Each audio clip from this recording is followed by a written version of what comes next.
don't speak English. So I just felt like the teachers were very helpful, and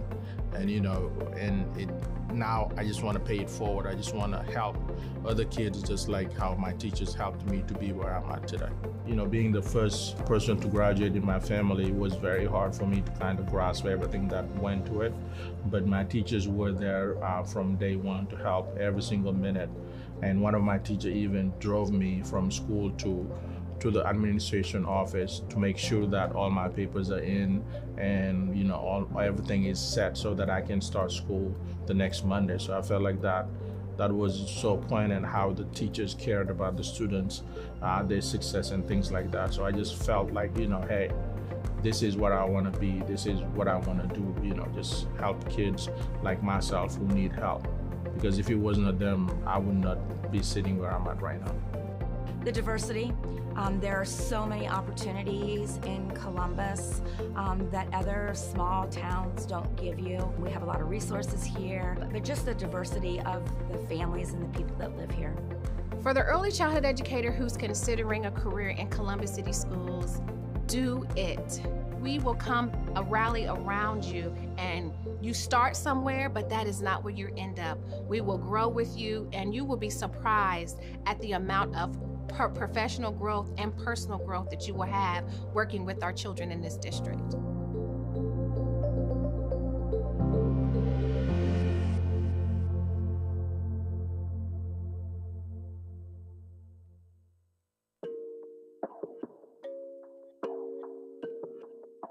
City of Grace, Pastor Michael Young, Pastor Richard Jones, we're excited to support this event. We believe in investing our time, energy, and resources into things that are going to uplift our community and more specifically uplift our young people.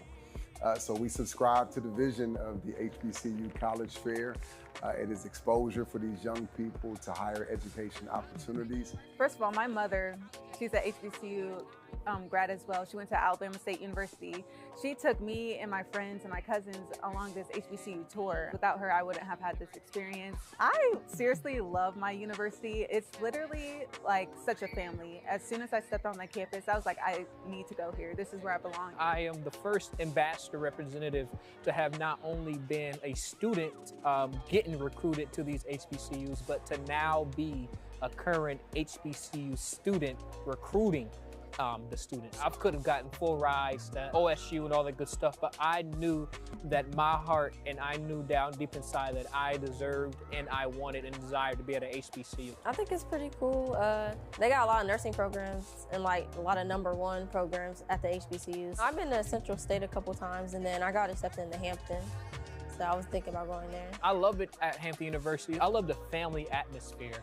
I've had professors call, text me, hey, where you at? Hey, this is what we did in class today when I said I wasn't gonna be in there. So they actually care about us and they love us. It feels good to be the majority instead of the minority for once. Just Black excellence everywhere. People are achieving great things at Norfolk State, and not just Norfolk State, all my HBCU brothers and sisters across the nation. We're all doing amazing things. We're adding to the small percentage of Black doctors, nurses, physicians, lawyers, things like that. And it's just so remarkable to witness, and just knowing our history. Understand more where they come from, and many times understanding your history helps you prepare more for your future. So to see young people who come from the same classrooms, the same neighborhoods, and the same communities as these young people do begins to create a different type of inspiration, and it makes things appear to be more attainable. I shouldn't be alive. And I have the great testimony of being able to saying that you stay focused and you stay dreaming, you will succeed and you will do great things here in life. Dream big. And I know that sounds really cliche,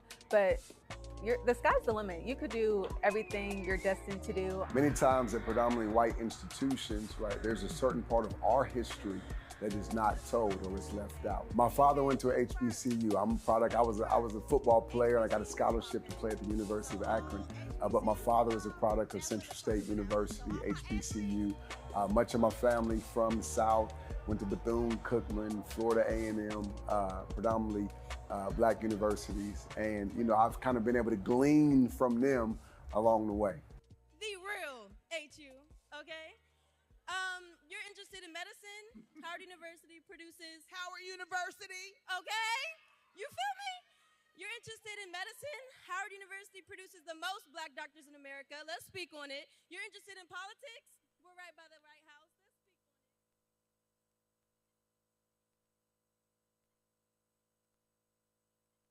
Hi, I'm Ansley Stevenson, Project Manager for Capital Improvements. We're out here today at Como Elementary School to highlight our Summer 2024 playground project.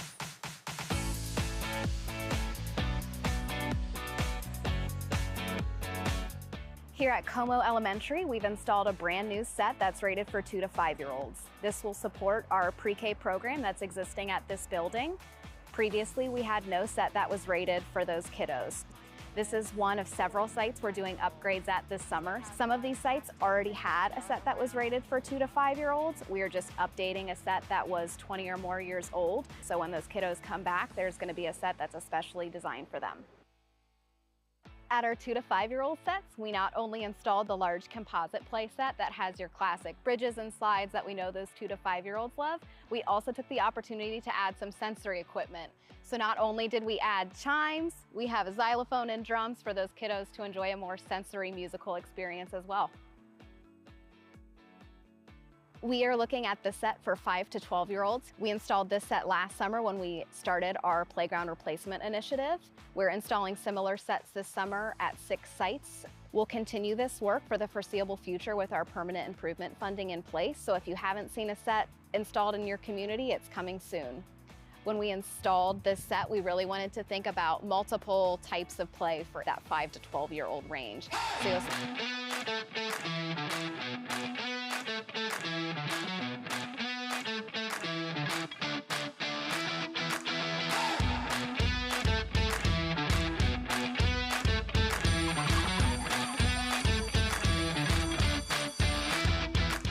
Greetings and Happy New Year. Welcome to this week's highlights from across the district. CCS students shine bright at the 40th annual MLK Jr. Birthday Breakfast on Monday, January 20th. This year's theme, Courage to Pursue the Extraordinary Last Miles with Kingian Love, guided a powerful event. CCS student speakers are invited each year to present tributes during the breakfast. It was an honor to give remarks and introduce 2 of CCS's dynamic speakers, Abigail Bempa, senior at Northland High School, Hosanna Aria, senior, Columbus Downtown High School. In their inaugural MLK Jr. Birthday Breakfast Oratory, Abigail and Hosanna conveyed a distinct message, delving into the responsibility of every generation to uphold Dr. King's vision of justice, unity, peace, and love. The event, recognized as the largest in the United States, paid a meaningful tribute to Dr. King's legacy, emphasizing justice, unity, peace, courage, and love. 27 CCS students from grades K through 12 proudly advanced from regional contests across Ohio to compete in the 2024 statewide MLK Oratorical Contest. These talented students delivered powerful, original speeches inspired by Dr. King's legacy and the theme, The Dream Deferred, Where Do We Go From Here? We are thrilled to celebrate the achievements of our 7 winners and commend all participants for representing Columbus City Schools with their inspiring words and dedication to keeping Dr. King's dream alive. Your voice makes a difference. Many thanks to the coaches and teachers who work tirelessly to guide and support our students throughout this journey. Your encouragement and commitment make these incredible achievements possible. Woodcrest Elementary School recently hosted its annual Steaming Through the Snow event, where students engaged in hands-on activities led by Intel professionals. From building circuits to exploring how sand becomes silicon, the event inspired curiosity and showcased real-world STEM applications. As Columbus City Schools' only year-round school, Woodcrest introduced this event into its winter intersession, providing students with an engaging and impactful experience focused on problem solving, collaboration, and communication. Events like Steaming Through the Snow highlight how STEAM principles align with the district's 6 Portrait of a Graduate attributes, preparing students for future success through hands-on learning and real-world applications. Way to go, Woodcrest stars! Recently, over 150 talented student musicians from 11 high schools and 20 middle schools across CCS showcased their skills at the first annual CCS Middle and High School Honors Band concert at the Ohio State University's Timosheff Family Music Building. Students, nominated by their band instructors, performed challenging pieces, including Carpathia, Serengeti Dreams, and Into the Unknown, demonstrating their dedication, proficiency, and passion for music. This incredible experience fostered leadership, discipline, and teamwork while bringing together our district's musical talent. Thank you to the student, staff, parents, and Ohio State for making this unforgettable event possible. We can't wait to hear these noteworthy performances again next year. Summer Experience is back, and it's not just your average summer program. It's free, it's fun, and it's going to be full of enrichment. If you are ready for an epic summer, then listen up. Registration kicks off on February 8th for elementary and middle school students, with their summer experience kicking off on June 23rd. High school students can register on March 10th and will start on June 9th. Teachers, are you interested in applying? Applications for teachers open on February 7th. Discover your purpose and get ready to make this summer your best one yet. These have been your highlights from around the district for January 21st. Thank you so much for joining us.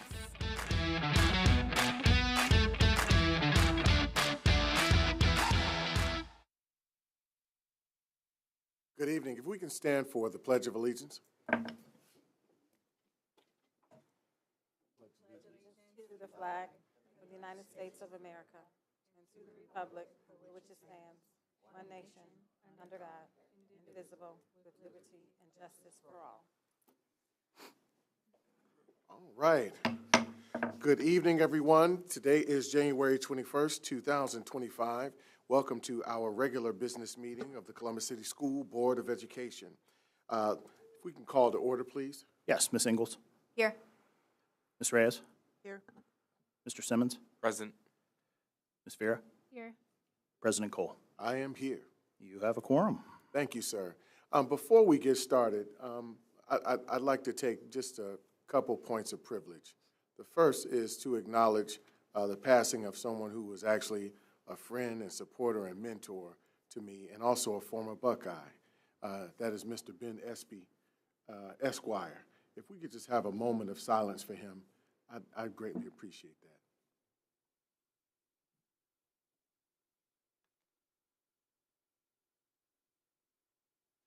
Thank you all.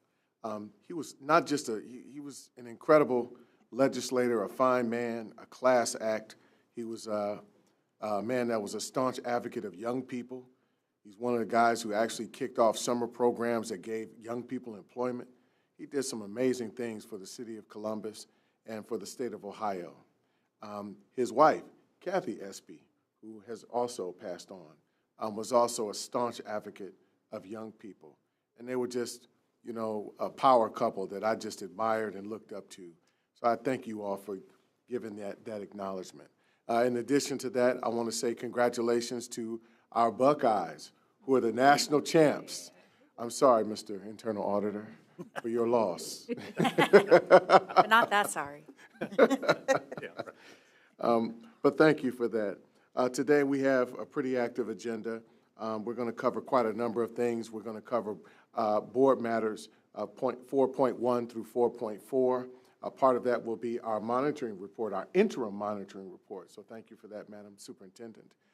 From there, we will cover our consent agenda, that is 8.1 to 23.5, not 25.1. And forgive me, because I actually thought that, but now I understand the details and intricacies of that a bit better. With that, is there a motion to approve the agenda? Motion to approve the agenda. Second. All right, motion and seconded. Ms. Vera. Yes. Ms. Ingalls. Yes. Ms. Reyes. Yes. Mr. Simmons. Yes. President Cole. Yes. Motion carried. All right. With that in motion, if we can, we will prepare for public comment. We have a number of speakers here today. Our first will be, Lord have mercy.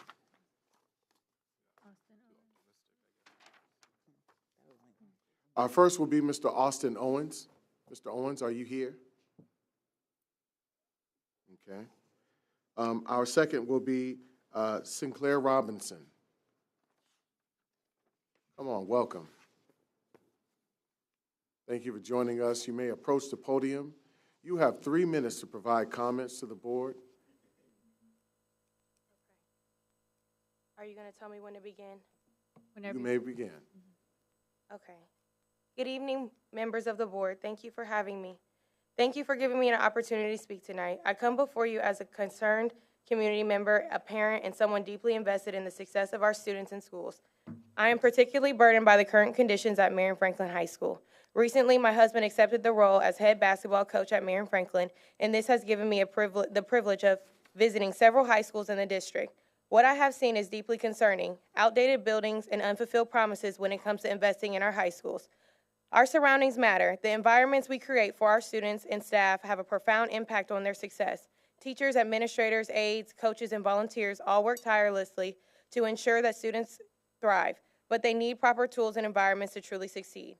We have so much potential in our schools, talented young men and women who are our future leaders. To properly prepare them, we must invest in them.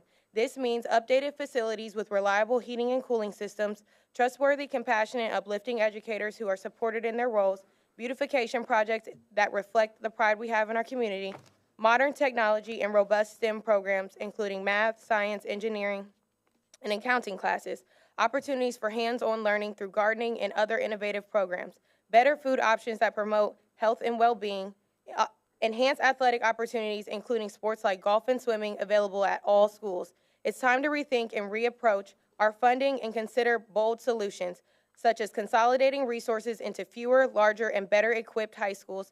This would allow us to provide every student with quality opportunities they deserve for brighter futures. Marion Franklin High School in particular holds a special place in my heart because of its rich history and its potential for greatness. However, the disparity between schools like Marion Franklin and those such as Afrocentric, Whetstone, and even New Albany is glaring. It's stark, night and day contrast, and it's unacceptable. No student should be forced to learn in environments without heat and outdated equipment, or in schools that feel more places like survival than places of growth. The trauma of our communities does not have to define our schools and what we allow. As my family prepares to return to Southfield this year, I want to feel confident that my children will receive the same quality of education at Watkins Elementary as they did when they attended New Albany Intermediate. We have a duty to equip our students to win, not just academically, but in life. By investing in their environments, we invest in their futures. Enhancing our high schools will not only improve educational outcomes, but also uplift our community, our entire community. Thank you for your time and considering the critical changes needed to ensure our students and schools thrive. Thank you for your opportunity. Please hear my heart. I do mean well by everything I say. I love our community, and I'm from this community. I love this community. Thank you, guys. Thank you, ma'am. Thank you for your comments this evening. Thank you. Okay. Our next speaker is Rashida Angus. Ms. Angus, are you here?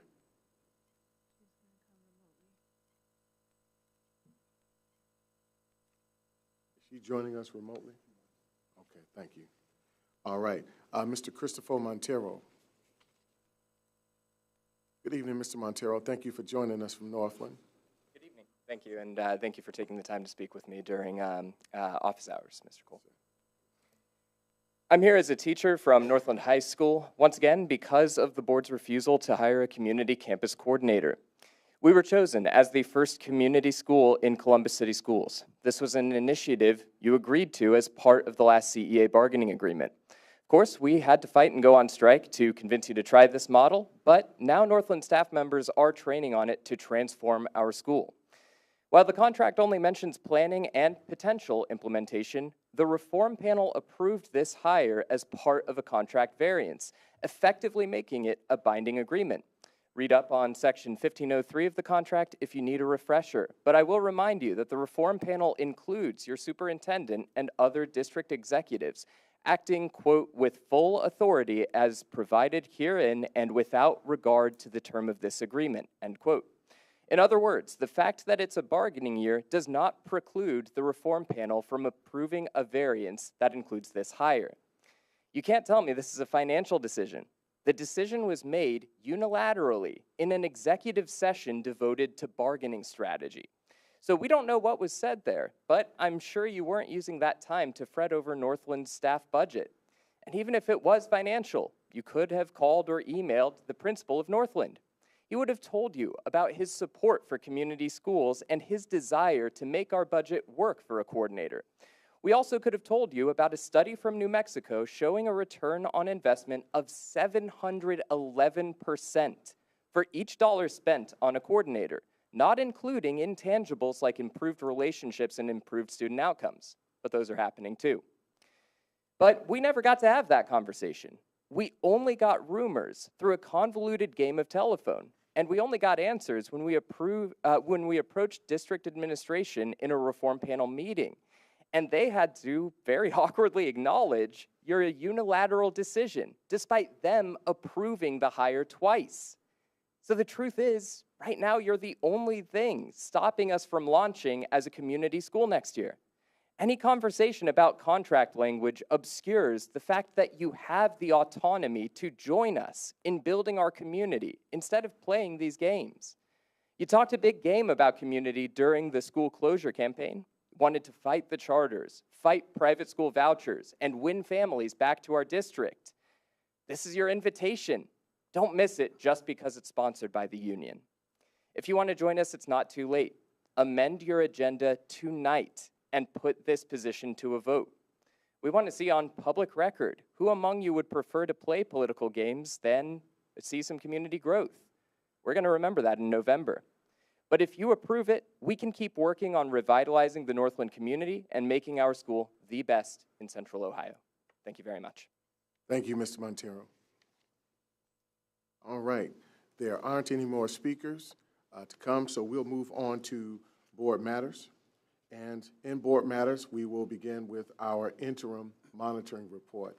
Now, if I can, let's set the stage for how we will convene the meeting, because some of us are a little newer to this.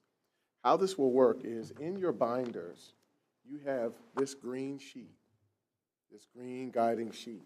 What this does is several things. One, it establishes the purpose of this. What we want to understand in this monitoring report is the data in it. We want a deeper understanding of it, right? We want to know where our students are based on the data in the report. And I'm emphasizing that for a very constructive reason. The other piece, though, is this, and it's more aspirational on the part of your president, but I think that there's an opportunity for us to deepen understanding and deepen relationship at the same time. So when we think about what our questions are, when we think about how we frame them, how we phrase them, I think it's important that we engage each other as this is a team effort. We engage each other in a way that is designed to, again, get deeper understanding of the information, but also deeper relationship in a way that helps strengthen how we work together. Where's everybody with that? Is everybody okay with that? Okay, awesome. So let me just start with this first paragraph here. During goal monitoring, monitoring is about understanding the extent to which realities match the board's adopted goals and interim goals. Again, this is an interim space. Monitoring is never about offering advice or recommendations. Most of monitoring is about understanding where we are and how we got there. The board's attention is focused on what is true for students, not for what adults are or aren't doing. Here are observations to look for, questions to ask. You'll find those questions below that can be guiding questions. You don't necessarily even have to ask these questions, right? But if you understand the spirit and tone of what these questions are and direction these questions are guiding us to understanding information, feel free to rely on them. If we go to the lower portion of your page that talks about ineffective questions, and behaviors that accompany that are things that, you know, I have been guilty of in the past in the process of learning monitoring discussions, which is, you know, finding slick ways to offer advice. This is not what we want to do. We want to be in the spirit, again, of asking the questions that are driving our understanding toward data, how we got there, what implications are moving forward, that kind of thing. So with that in mind, are there any questions at this point? Okay, we can get started. Madam Superintendent, thank you. Thank you. Good evening, President Cole and members of the board. Tonight, I will provide an update on the district's progress in early literacy. This evening, we will focus the monitoring report for grades K through 2 in reading and the advancements we are making to improve the literacy outcomes of our students. I'll begin this presentation by thanking and extending a heartfelt gratitude to all of our teachers, principals, and support staff in the 75 elementary buildings who have had a passionate focus on the science of reading for over 4 years now. And we know that our students are making progress, and we're so grateful for their support and continued engagement around the early literacy goal. For tonight's presentation, again, we will talk about, provide an update on our early literacy goal, the interim measures, our theory of action, and what's new, and all of our efforts to improve reading outcomes for all of our learners and the next steps we'll take to ensure continued growth. As a reminder, we provide monitoring reports and board meetings as a model for the work that we expect to see in schools. We are modeling a pattern of behavior that starts with data. We will analyze this data and present our strategy to address gaps. This is what we see in building and teacher teams going on a regular basis during the BLT and TBT meetings that happen in our schools. This process is supported by research on how effective school boards improve student outcomes. Just as our board has adopted annual goals, as superintendent, I have set interim goals for each year. On the screen, you'll see these are the board's goals, and tonight we're talking about the interim goals that I have set for myself, the team, and the rest of the organization to align and stack up to these board goals. All interim goals relate directly to student outcomes in reading, math, and matriculation. Our goals and interim goals challenge us as an organization and require change in adult behaviors. During this presentation, we're going to provide you with an update on our progress over time and highlight our next steps to further increase literacy achievement. Our comprehensive strategy in reading focuses on Tier 1, Tier 2, and Tier 3 instruction, aligned to the science of reading and strengthening family and community literacy supports. Because as a board, you have set our reading goal at 3rd grade, I thought it was important to set interim goals at kindergarten, 1st, and 2nd grade to ensure that we are on track to meet the goal when we measure it in 3rd grade. In tonight's presentation, you'll see that this process is working exactly as it is intended. We are checking in on our progress at mid-year to see where we are on track, where we're making progress in early literacy, and where we need to do some mid-course correction to ensure our students meet the goal this spring in reading. If we waited to review our data at the end of the year, it would be too late. It would be too late to intervene where needed. I always remind us that the magic happens in the classroom. Our most effective educators monitor the progress of their students each and every day. They do not wait until the end of the unit or the end of the semester to check on who's getting it, who's mastering the curriculum, or who needs differentiated instruction. While our student outcomes at mid-year do not match perfectly to the end goal, this is only problematic when there is no evidence of sufficiently aggressive strategies in place to increase growth and help students make progress. So as we dig into our reading data for grades K through 2, I just want to remind everyone that we are leading by example. What happens in our board meetings is more likely to be echoed in our schools and in our classrooms. We are setting the culture for CCS because we want a culture where all of our educators are open and reflective in their craft. We must set the stage for that by demonstrating that as leaders, we are data-driven and reflective in our monitoring. Our theory of action.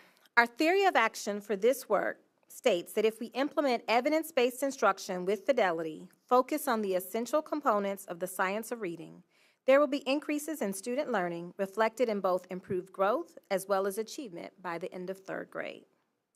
As mentioned in the October monitoring report, the National Association of State School Boards reported on the importance of high-quality instructional materials. Research shows that the use of high-quality curricular materials is one of the most important factors in increasing academic performance. We will continue with this theory of action for grades K through 2. As we have discussed in previous monitoring reports, the district has significantly invested in high-quality curriculum resources over the past 4 years, and we have made important steps in ensuring the use of the district-adopted curriculum in every classroom every day. Through our investments in core curricular resources, we can ensure our students receive instruction in each of the 5 key components of literacy: phonological awareness, phonics, fluency, vocabulary, and comprehension. Previous professional development has provided all elementary teachers with individualized coaching support in our core curricular resources. This year, we are providing targeted coaching support for teachers as well as research-based professional development. This will strengthen the instructional capacity of our most valuable resource, our educators. Our amazing elementary teachers will have completed all 8 modules of letters by the end of the school year. This is over 1,500 educators fully trained in the science of reading. This training is the most premier professional development available to educators across the country in the science of reading. I would also like to take a moment to briefly speak about our early childhood program, because as research shows that students who attend pre-K are provided with foundational skills as well as critical social and self-regulation skills needed to be successful in school. This allows them to transition more smoothly into the structured environment of kindergarten and perform better academically compared to peers who did not attend pre-K, essentially making them kindergarten ready. While our earliest learners were not yet in school during the pandemic, they still were adversely affected by it.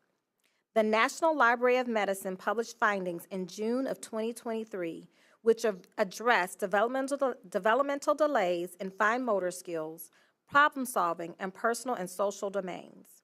Many of the academic concerns are yet to be discovered.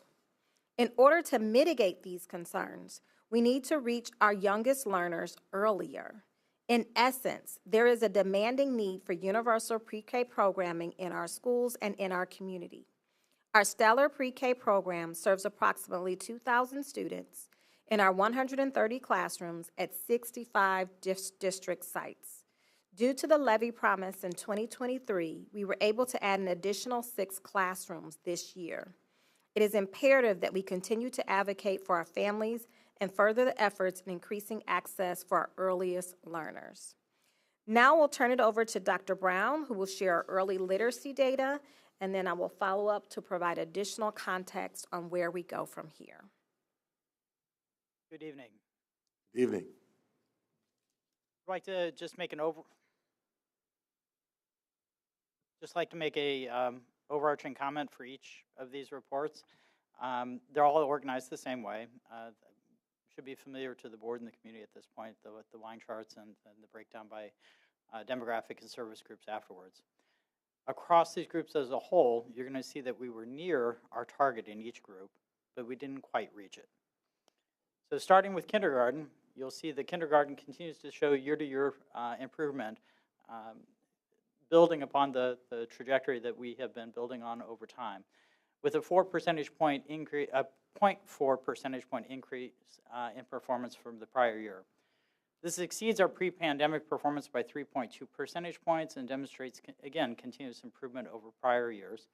But with a performance of 37.2, we are slightly short of this year's target. When we look at the data broken out by student race and also by service category, again, we'll see that overall our students in kindergarten were near, but did not meet the interim goal.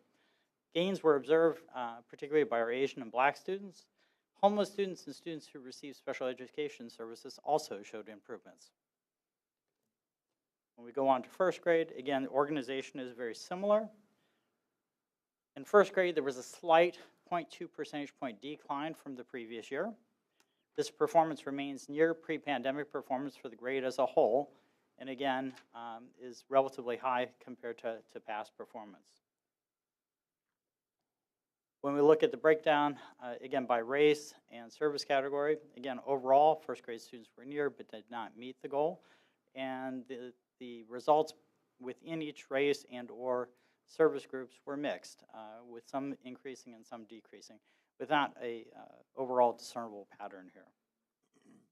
Finally, going on to second grade, there was a 2 percentage point decline from last year. Last year was a all-time high score. It actually exceeded our target quite a bit and approached actually the second-year target. This performance remains, again, the second highest post-pandemic performance for the grade as a whole. And then when we break it out, again, overall, second grade students were near but did not meet the interim goal at this time. And again, the ups and downs were somewhat mixed. There's not a discernible pattern that repeats over time here. And with that, Dr. Chapman? Thank you, Dr. Brown. And based on the K-2 data that was shared, we see a need for a more deliberate approach to meet the diverse needs of all learners. Over the past 4 years, the district has invested over $50 million to increase literacy achievement in our elementary schools. This investment was vital in ensuring that our schools are using the district-adopted curriculum and that our students have access to high-quality instructional materials, which was not the case before this investment. However, we know high-quality curricular resources won't do it alone. Quality materials should be coupled with high-quality professional development. To move achievement forward, it takes investing in the dedicated people, our educators who serve our students every day. This initial investment has provided us with a solid foundation. However, we know that without ESSER, we have to think strategically about how we can push this work forward in future years. We are proud to have over 30 LETRS facilitators trained in the district to sustain this work in years to come based on these investments. To continuously improve the literacy achievement of the district, we have taken significant strategic steps each year to ensure our schools have high-quality academic resources, an effective MTSS structure, and highly trained professionals to meet the diverse and complex needs of our students. Our school-based teams review literacy data throughout the school year and make instructional adjustments based on that data review. Just like our building teams, we also have district-wide data review teams and have increased intensive Tier 3 literacy interventions as a result of our data monitoring. So what's next? If all roads lead to the classroom, we are well on our way. Effective Tier 1 instruction aligned with state standards have been a laser focus over the past several years. Our next step, or what's new, is to increase the capacity of teachers to address the needs of our striving readers. Through professional development, focus on quality reading intervention for all students. Additionally, we have purchased new Tier 2 and Tier 3 intervention, all aligned to the science of reading. New this year, we are intentionally developing the instructional capacity of our instructional assistants who serve our students in first and second grade. Instructional assistants will complete training with the University of Florida Institute Foundations and Bridge the Gap. Both programs provide staff with an explicit and systematic approach to teach students the foundational skills necessary for proficient reading. In addition, both programs follow a carefully developed scope and sequence designed to ensure students systematically acquire each skill needed and learn to apply each skill with automaticity and confidence. Reading intervention teachers will be trained in Orton Gillingham, a premier science of reading intervention beginning on January 30th. This structured literacy approach combines direct multisensory teaching strategies paired with systematic sequential lessons focused on phonics. It is designed to help striving readers by explicitly teaching the connections between letters and sounds. Packs of a decodable text will be sent home to support our ESL population and other students require intensive reading intervention. These texts are personalized for each student and will extend phonics instruction into the home for our students who need them most. Kindergarten IAs have been trained on Sound Sensible, an Orton Gillingham-based hands-on structured literacy curriculum and easy-to-follow 5-step lessons in phonemic awareness, alphabet knowledge, academic vocabulary, and handwriting. While we are working to increase the level of targeted Tier 2 and Tier 3 intervention our students receive, building leaders are supporting this work. Through intentional monitoring of iReady personalized pathways, student passage rates and lesson completion rates are increasing. This emphasis on personalized instruction attributes to students making typical and/or stretch growth. Our recommendations. As we wrap up this monitoring report, I want to highlight several things that will be important for you as a board to consider. In order for students to further progress in early literacy, we should continue with investments in professional development and targeted interventions across Tier 1, Tier 2, and 3. It is critical at this time that we as an organization stay focused on our early literacy goal. Our priority lies in ensuring positive student outcomes for all learners. We should continue our focus on high-quality instruction and interventions for all learners. Thank you for your support as we work to further increase the literacy outcomes for all of our students. And at this time, we'll entertain any questions that you may have about our K-2 interim monitoring report. Thank you, Dr. Chapman. So we will open the floor for questions. I'm happy to start. Ms. Ingalls, would you like to start off? Sure. Making sure I'm complying. So I guess my first question is, how might changes, so you've identified continuing investments in evidence-based Tier 2 and Tier 3 reading interventions as being a key element to success. How might changes in our budgeting and our planning moving forward, how might we as a district better position ourselves to continue or develop those investments? Well, I would certainly advocate that we not divest or not, decrease any of the resources that we have currently allocated to support our early literacy goal.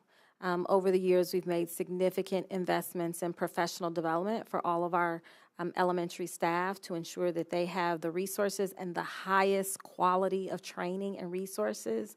And I just want to highlight that the professional development that we've invested in for our staff is program agnostic. That means it's training that will teach them the science and the foundation of how to teach reading to any child, no matter where they work, no matter what program they're using, no matter what adoption we have in place.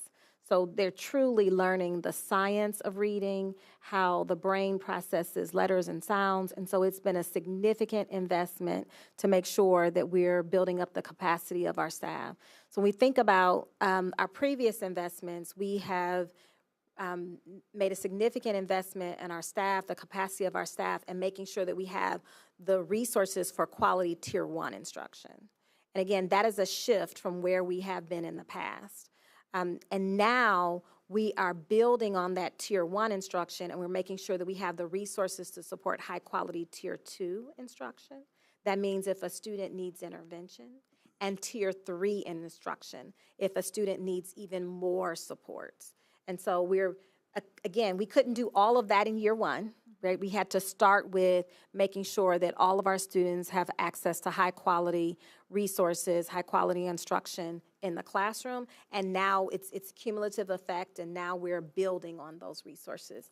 So my ask would be that we continue to make sure that we have the resources set aside so that we can continue to provide and update those materials as well as the professional development. Okay.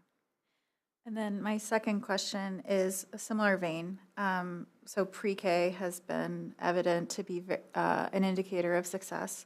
So how can we solve the need for more pre-K and early intervention in this district? So I would say that that's a question that we should be working to solve as a community. There are other communities across the country that have committed to their youngest learners that they will invest the resources and work together collaboratively to ensure that all children in the community have access to early childhood beginning at age 3 or beginning at age 4.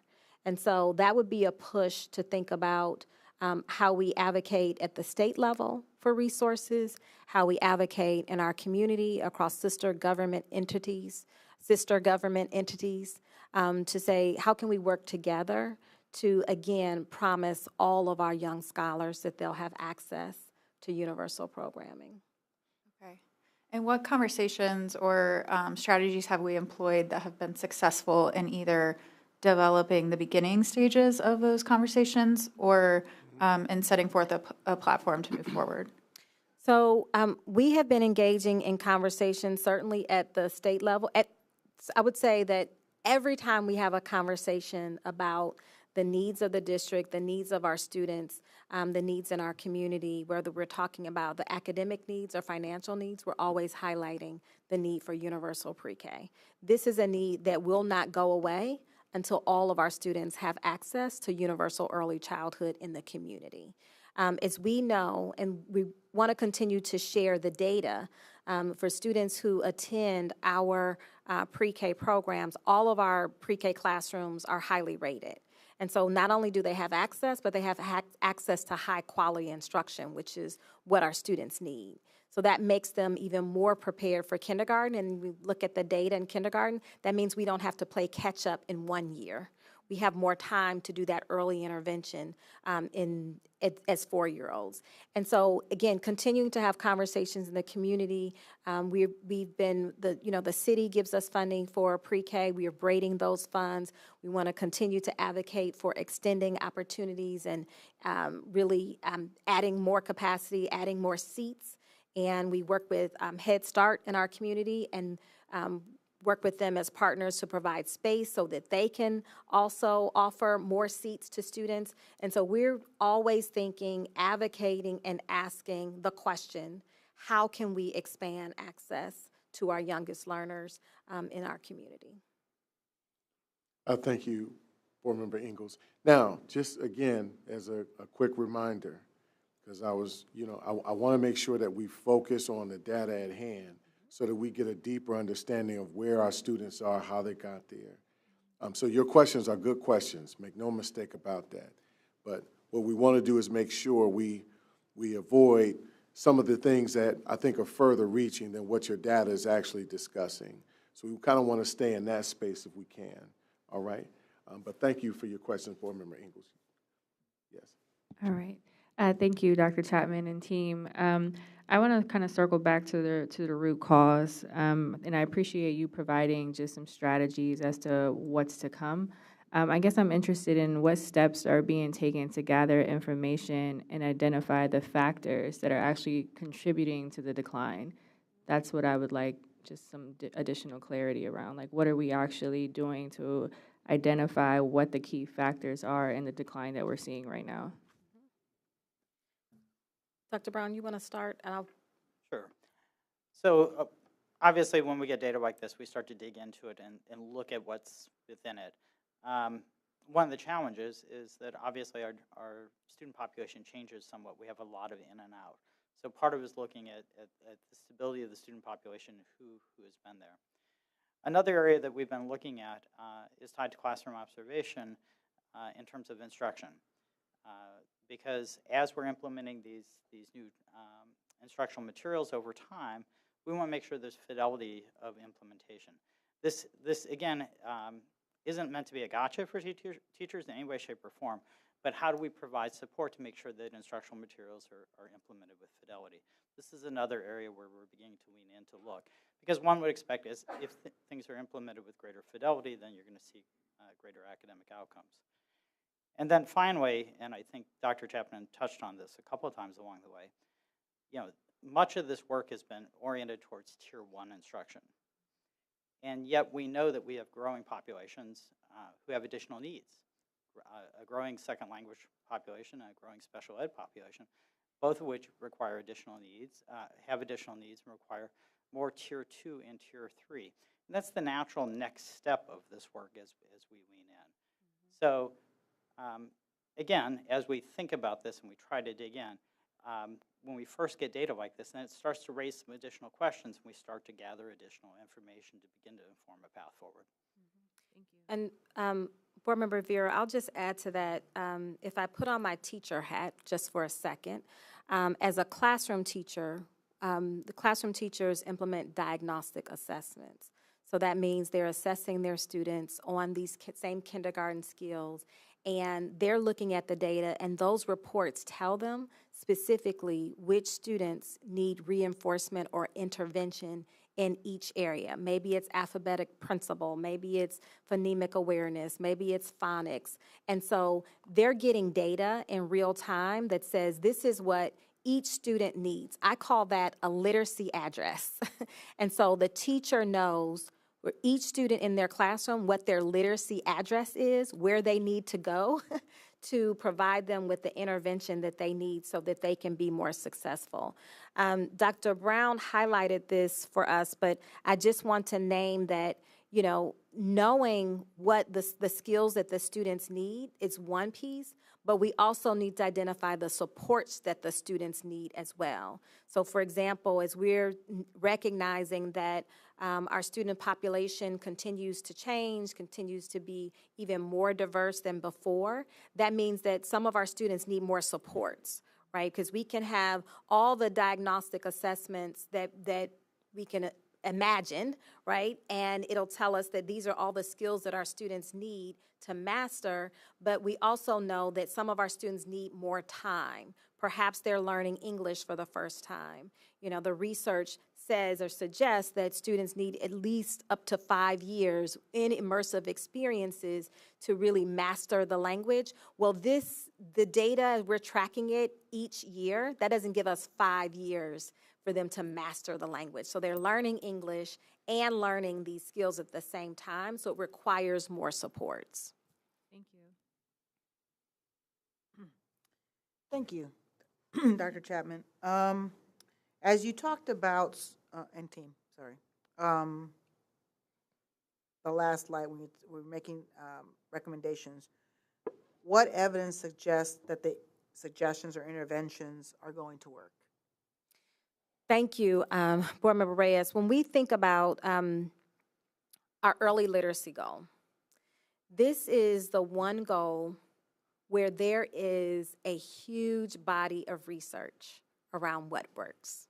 As we talked a lot during this presentation around the science of reading, there's over 3 decades of research on what works to teach children how to read.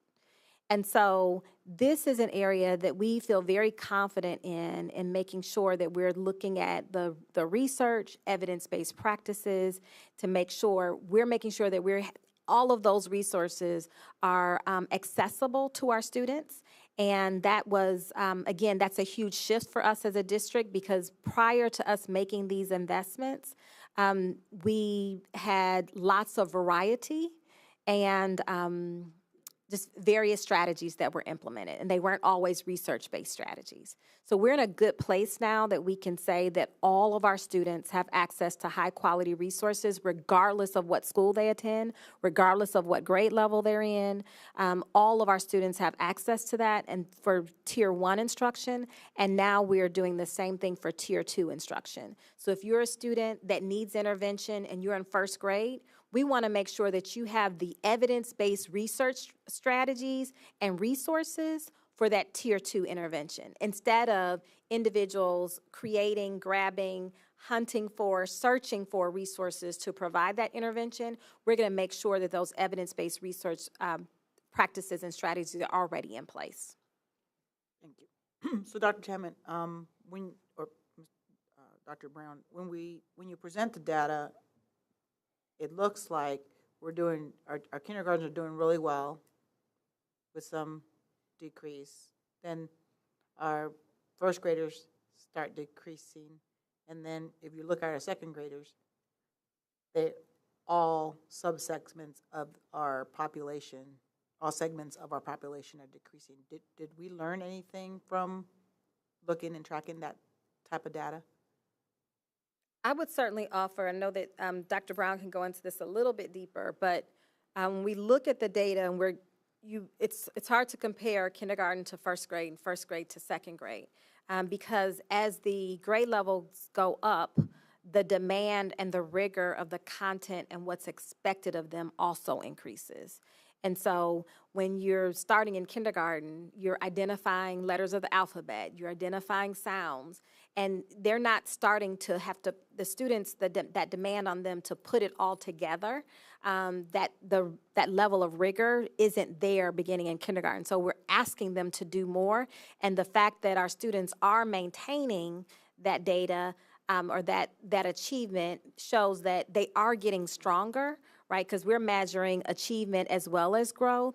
They are getting stronger, but we got to continue to keep pushing so that they will be on track as these interim goals ladder up to that third grade goal. So you can see this is the work that needs to happen in order for our students to be successful on our third grade board goal.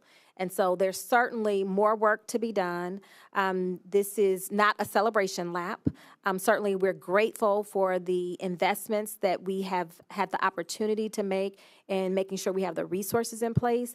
Our teachers, our educators, all of our elementary staff have been very supportive of this strategy, but there's certainly much more work to be done in the classroom, at the buildings level, and as a district each and every day.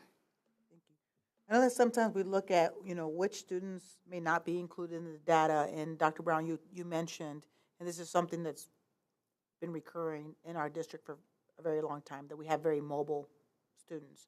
Are we gathering data, and I know you can gather a lot of data and just, your eyes start getting really small, but are we gathering data of students who progress from kindergarten up to third grade and seeing what interventions work there, and are those things are being duplicated, and what is the impact on mobility of our students within our district? If I can just interject, because I love where you're going with the question. I think that it might be better worded a certain way. It probably will be. We can certainly talk about our transient population and the impact on the data that you're seeing in K1 and 2. So we all know that mobility has an adverse impact on the educational outcomes for our students. And students who remain in the same school over time tend to have better outcomes writ large. In terms of looking at things that have worked over time, one of the things that we looked at fairly early on was the individualized pathways in iReady. And students who use the individualized pathways certainly are more likely to make typical and or stretch growth than their peers who do not. So we've been consistently looking at things over time to see what works with our students and under what circumstances. But mobility is definitely a factor. And we know that if we were, so when we do these, we tend to look at a snapshot of who was present when they took the test. And it's the most inclusive way, and it's sort of the most honest snapshot of performance at point in time. We could subset down just to students who've been with us, and the performance would go up. Invariably, it would go up if we subset down to students who have been consistently with us from kindergarten to second grade. Could we see that data? Sure. We can work on that. It'll take a minute. Okay. Thank you.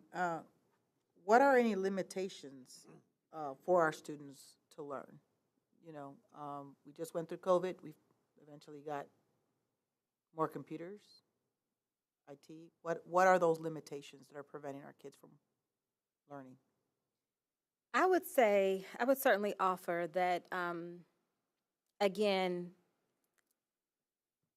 educators across the country are still now learning the impact that the pandemic had on students, had on learning, and we're still learning from that. So that is certainly a factor. I would say the X factor in education is and always will be, the top factor is and always will be instructional time.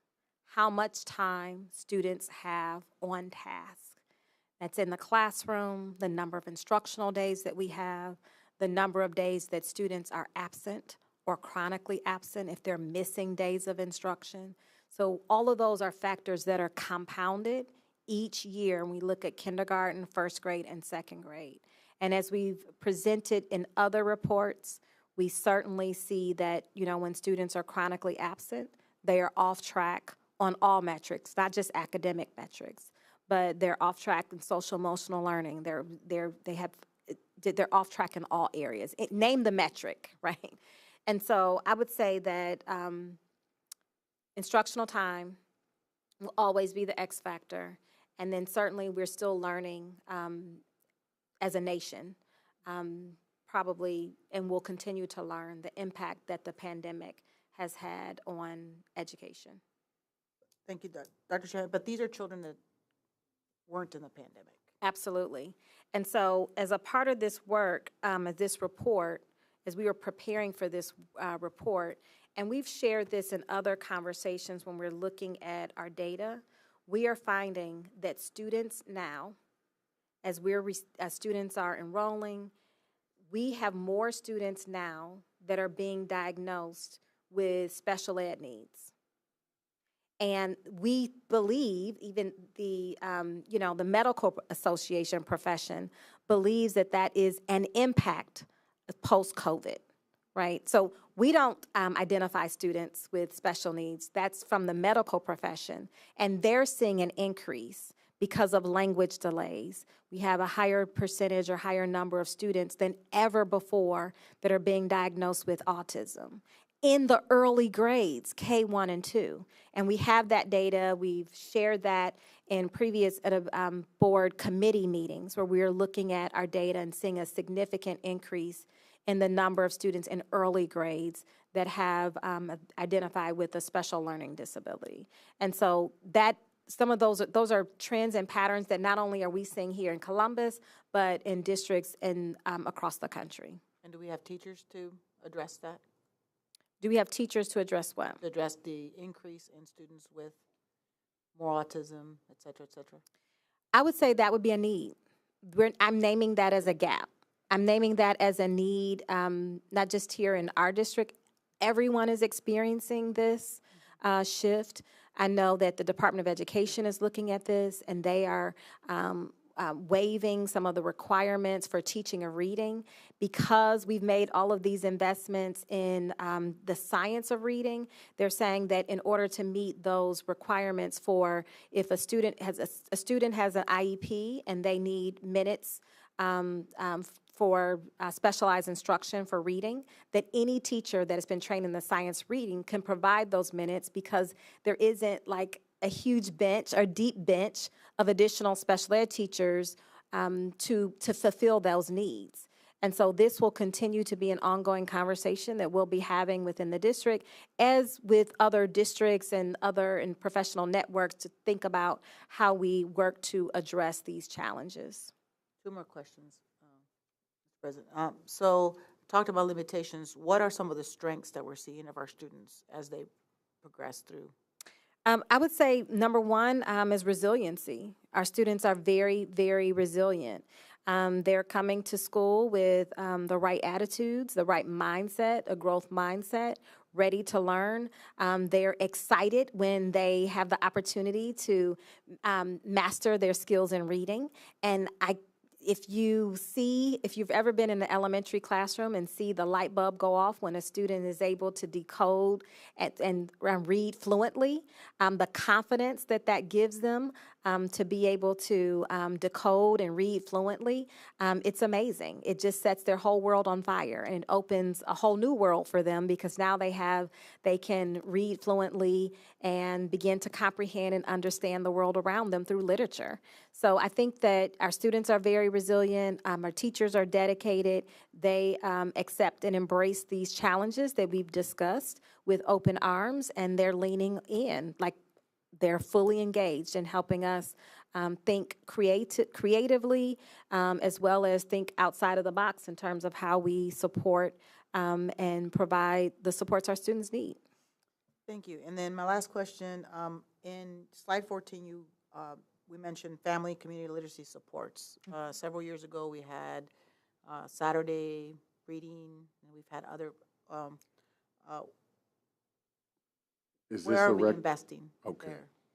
There? These are resources that we are sending home with our students to support these early literacy goals, so our students have greater access to resources, whether it's building their home library to complement the classroom library. They have decodable text that they can have at home to continue, so they can keep reading and continue the learning when they're not in the classroom, and provide our families with resources that they need to create that print-rich and literacy environment in the home.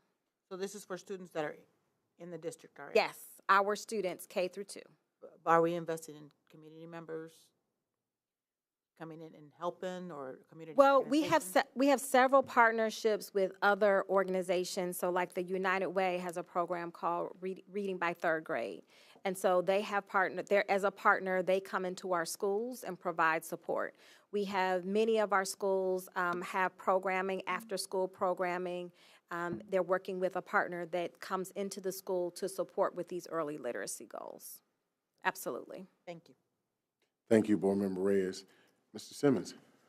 Thank you, President Cole. Dr. Chapman, you've mentioned the tiered supports a couple times, and I just had 2 questions around that to grow and develop my knowledge about that a little bit more. You said we're working on rolling out Tier 2 and 3. I was wondering what work is left. Is it kind of purchasing of curriculum materials, or is it staff training?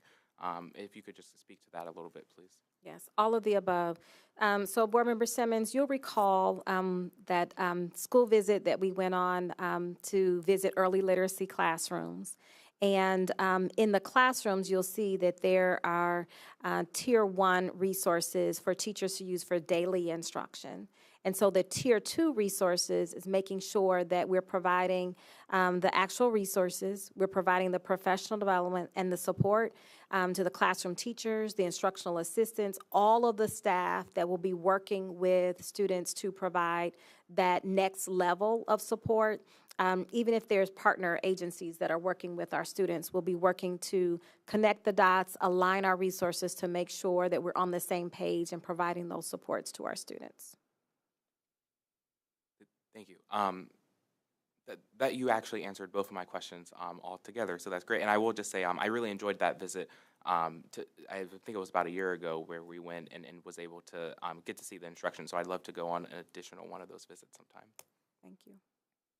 All right. Are there any other questions?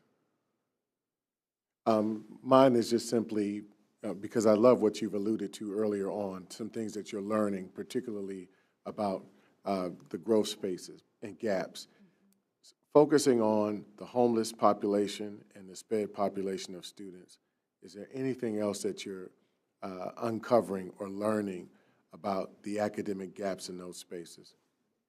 Oh, yes. So I would say, President Cole, that this is one that it's truly going to take all hands on deck. And so when we think about the needs of our more vulnerable youth, more vulnerable populations, there are many non-academic barriers that they are experiencing that we truly have to be working collaboratively with our community and other agencies to provide them with the supports that they need.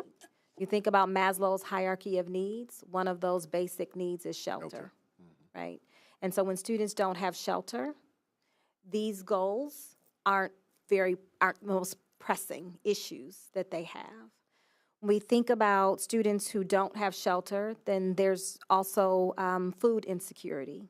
There's challenges with getting the clothes and the resources that you need just to get to school. And so that's where we really have to work, collaboratively and with other government agencies and entities to really understand who in our community is more vulnerable and needs more of these supports. So those are more non-academic supports that we have to make sure that we're lifting up and we're naming as a community that there's more work to be done there. And certainly, I think you also mentioned special ed. This is an area where we're continuing to lean into and learn. For each one of our students that has an IEP, they have an individual education plan. And so we have to make sure that those goals are written in a way that truly address the needs of each individual student, and then those supports are in place to provide them with those supports that they need to be successful. Okay. And what do you think specifically some of those things are, particularly in that Tier 2 and Tier 3 space? For our more vulnerable youth? So I would say that one is making sure that we have, from the instructional lens, making sure that we have the most research-based supports and resources in place so that the time that we do have with them, when they have that Tier 2 intervention or that reading pullout, that time is maximized and we're using the best resources that will really get at addressing the gaps that we've identified academically for them. And then the other piece is just going to be more instructional time. They need more time. They need more time in a small group setting to kind of close those gaps that we're seeing so that they can make the necessary growth and progress that's needed. Just as Dr. Brown alluded on the iReady pathways, the students who really engage with the platform, they're making over more than 1 year of growth. And so we want to make sure that our students have time and access and opportunity to engage in those resources so that they can make growth. Okay, thank you. Are there any other questions? Awesome. So, given that we've received this interim report, is there a motion to accept this interim report? Yes, I'd like to Motion by Mr. Simmons. Second. Second by Board Member Vera. Ms. Ingles? Yes. Ms. Reyes? Yes. Mr. Simmons? Yes. Ms. Vera? Yes. President Cole? Yes. Motion carried. All right. Thank you, President Cole. And we'll be back soon in a couple of months, and we'll be reporting on our third grade literacy goal. So we'll continue the important work of making sure that our students have the resources and supports that they need to continue to make growth and progress in early literacy and continue to work on exceeding this board goal. All right, much appreciated. So with that in mind, is there anything that we need to consider moving forward, not necessarily this evening, but earlier in the portion of the year? Is there anything that we need to do to revise, strengthen our monitoring calendar? Is there something that we need to take action on moving forward at some point? I don't think there's anything that we need to modify on our monitoring calendar at this point, but certainly there will be opportunities for us to look at our student outcomes focused governance implementation timeline. So the monitoring calendar is set for this year. Those meetings are mapped out for the whole year, and we cascade those goals and dates across the entire organization. But certainly there's more work to be done on the implementation timeline for our governance model as a board. Okay, thank you for that. All right, we'll move on to 4.2, which is board appointments. Let me go to that. And again, thank you for the research that you guys are providing and reporting. All right, so in terms of the appointments for board members, I will serve as the delegate for the Ohio School Boards Association Annual Conference. Jennifer Adair, Vice President Adair, will be the alternate delegate to the Ohio School Boards Association Annual Conference. And just so that you understand what this entails, is that every year there's a convening of that conference where there are things that may even go to the floor for discussion and vote. Well, these delegates play the role in being a part of not only the deliberation on caucus kind of situation, caucus kind of level, but at the same time, they vote on the floor for action to take place on the part of the organization. So the third is the legislative liaison will also serve as Jennifer Adair, Vice President Adair. The John E. Foster Minority Scholarship Advisory Committee liaison will be Board Member Reyes. The Council of Great City Schools, I will serve in that role as board president. That role is typically allotted for that. OSBA Student Achievement Liaison will be Board Member Sarah Ingles. OSBA Board of Trustees will be myself, and the National Association of Latin elected appointed officials liaison will be Board Member Reyes. All right. Congratulations, you all. I look forward to the work that we're going to do together in that space and the awesome news and progress and growth that we'll be able to share in these respective places as well. On to committee updates, 4.3. In committee updates, I'll start from the bottom. Policy and Governance Committee will be chaired by Board Member Sarah Ingalls. Point of order real quick. President Cole, we need to vote on that. Forgive me. Thank you for that. Thank you. No. Do we have to vote? No, those are president. OSBA. The 0153 says, per your bylaws, it says the board shall appoint a member to serve. So you need to vote on. Okay. Historically, you voted on that. The committee is appointed by the committee chair. Got you. By the Thank president, you. I'm sorry. Thank you. Is there a motion to accept the board appointments? Motion. Second. Ms. Reyes. Yes. Mr. Simmons. Yes. Ms. Vera. Yes. Ms. Ingalls. Yes. President Cole. Yes. Motion carried. Thank you. All right. Now moving on to, and thank you for that clarification. Now moving on to committee updates. Again, with that, Policy and Governance Committee will be chaired by Board Member Ingalls, and members will be Vice President Adair and myself. For Equitable and Transparent Resource Management Committee, Vice President Adair will serve as chair, and board members will be Ramona Reyes and Board Member Ingalls. For Community Engagement and Advocacy Committee, the chair will be our President Emeritus. I love saying that. Our President Emeritus, Christina Vera, and members will be Dr. Tina Pierce and Ramona Reyes. And in final, the Academic and Facility Alignment Committee will be chaired by myself, with members serving as, Dr. Pierce and Jennifer Adair serving as members. Yeah. All right. Now, we'll move on to 4.4. Before we do that, though, I wanted to just take an opportunity to talk about this policy, and it's important that we open the floor to really establishing what the priority is on the part of the board. In addition to that, what our value sets are, how this actually aligns with what we value in our student community. This is important. So I just have a couple of words here.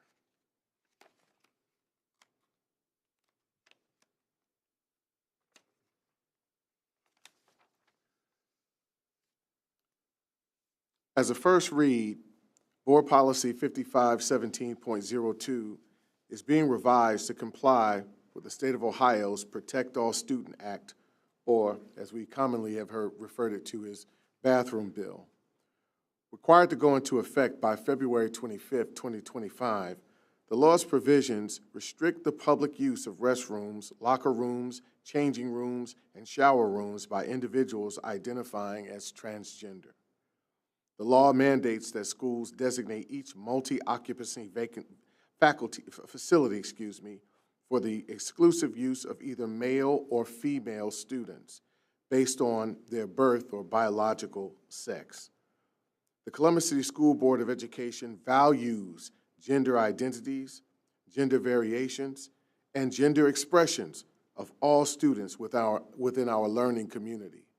This is not our work and action towards revising this policy is not to disrupt that at all. It is not. It is to honor the dignity of identity amongst all of our students in Columbus City schools. And it's important that I say this because in all of us, because what we don't want to have happen is students coming to school feeling that sense of social disruption, feeling as if they're being humiliated or dehumanized because there are adults and policies in place designed to attack them, so to speak. We don't want that here. We want to comply by the rule of law, but at the same time, we don't want to do it at the expense of the safety, the wellness, the appreciation, the celebration of our students, however they identify. So with that, I'm going to pass the ball to Board Member Ingalls, who will kind of walk us through what this policy looks like and even possibly offer some other ways of approaching this. Yes. Thank you, Board President Cole.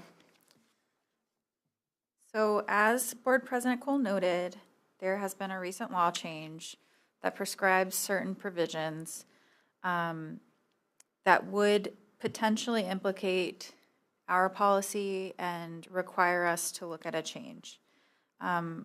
We had our legal team take a first stab at the draft of a policy. Normally, the way that policies work in this district is we will identify the policies that need to be reviewed, and if they are substantive, we try to put them through our Policy and Governance Committee. Because of the timeline of when this bill was signed and when it would need to be implemented, and the timeline of when we could get the draft together and really understand the implication of the law and whether and when it would go into effect, we had to make some decisions as a board, and we were unable to put that through the committee because the committee would not meet until March. And so that would be after the February 25th deadline that the law says that we would have to change the policy. As I go through this, I think that there are some options for our district and for our board to consider on how we want to move forward on this policy. The draft that is uploaded on board docs is the draft from our legal team that takes our current policy and makes changes to it that our legal team thinks would be compliant with current law. But there are additional strategies that we could employ or think about as a board on how we want to handle a policy, or if we even want to have this policy at all. And so just some high level, there are some strikeouts. So if individuals at home are looking on board docs, you may see green highlights. Those are for words that are added, and red highlights with strike-through language for words that are currently in the policy that would be struck with the edits that are suggested in this draft from our legal team. And so some of them, it defines, we have it in our current policy, we define sex assigned at birth. And so it would change the language from sex assigned at birth means the gender designated at the time of birth and may also be thought of as the gender corresponding to the individual's perceived original physiology and biological gender. This would change that definition to mean sex assigned at birth means the gender designated at the time of birth and ends there. There are a few other changes throughout the policy, but kind of the big ones that have been suggested are in the use of what used to be called, the heading of the policy used to be use of sex-specific facilities. And so the suggested changes are use of facilities. And there is some added language in there that would say, and this would be compliant with the bill that was passed, it adds in language that says students are only permitted to use restrooms, locker rooms, changing rooms, or shower rooms consistent with their sex assigned at birth, among other language and designation, and then would include language that says potential accommodations include their use of single-use user restrooms or changing spaces if the desired use by the transgender or gender variant student conflicts with state or federal law or with the privacy interests of other students. The school administrator should consult with the superintendent and or legal counsel. This is one area where I would like our board to consider in between this first reading and when we come back with our second reading to take out facilities altogether. If we have language around facilities, we have to include certain language. But there's nothing that says we have to have a policy that, as far as I understand, that we have to have a policy that says anything about it at all. So that's a consideration that we could have. Records and reference, our current policy does have this section, and as you'll see in the draft, there are some changes that would say a student's sex assigned at birth will be made available to staff when necessary to comply with state and federal law, and takes out language that says in situations where school staff or administrators are required by law to use or report a transgender or CV student legal name or sex assigned at birth, school staff and administrators shall adopt practices avoiding the inadvertent disclosure of such confidential information. Access to this portion of official student records shall be restricted to maintain the confidentiality of a student's transgender or GV status, among other changes. Again, I question whether or not we really have to have this policy piece at all, or even if we have to have this policy in total, meaning the entirety of 551702. The facilities section has been removed and the relevant provisions have been, to my understanding, integrated throughout the rest of the policy. So you'll see that strikeout, as well as classes and activities. There is some language in there that would comport with the requirements of the bill that has been passed by this legislature. I think that there is opportunity for us to really evaluate this policy and discuss as a board, one, do we want to have it at all or just strike the whole policy? I think that that could put us in a place of compliance and then would not force us into this language. Two, do we want to keep the policy but strike out the relevant pieces of the policy that would force us to integrate this language, which would be the facilities pieces and the overnight language. So that's an opportunity, is we could just strike those sections out of the policy.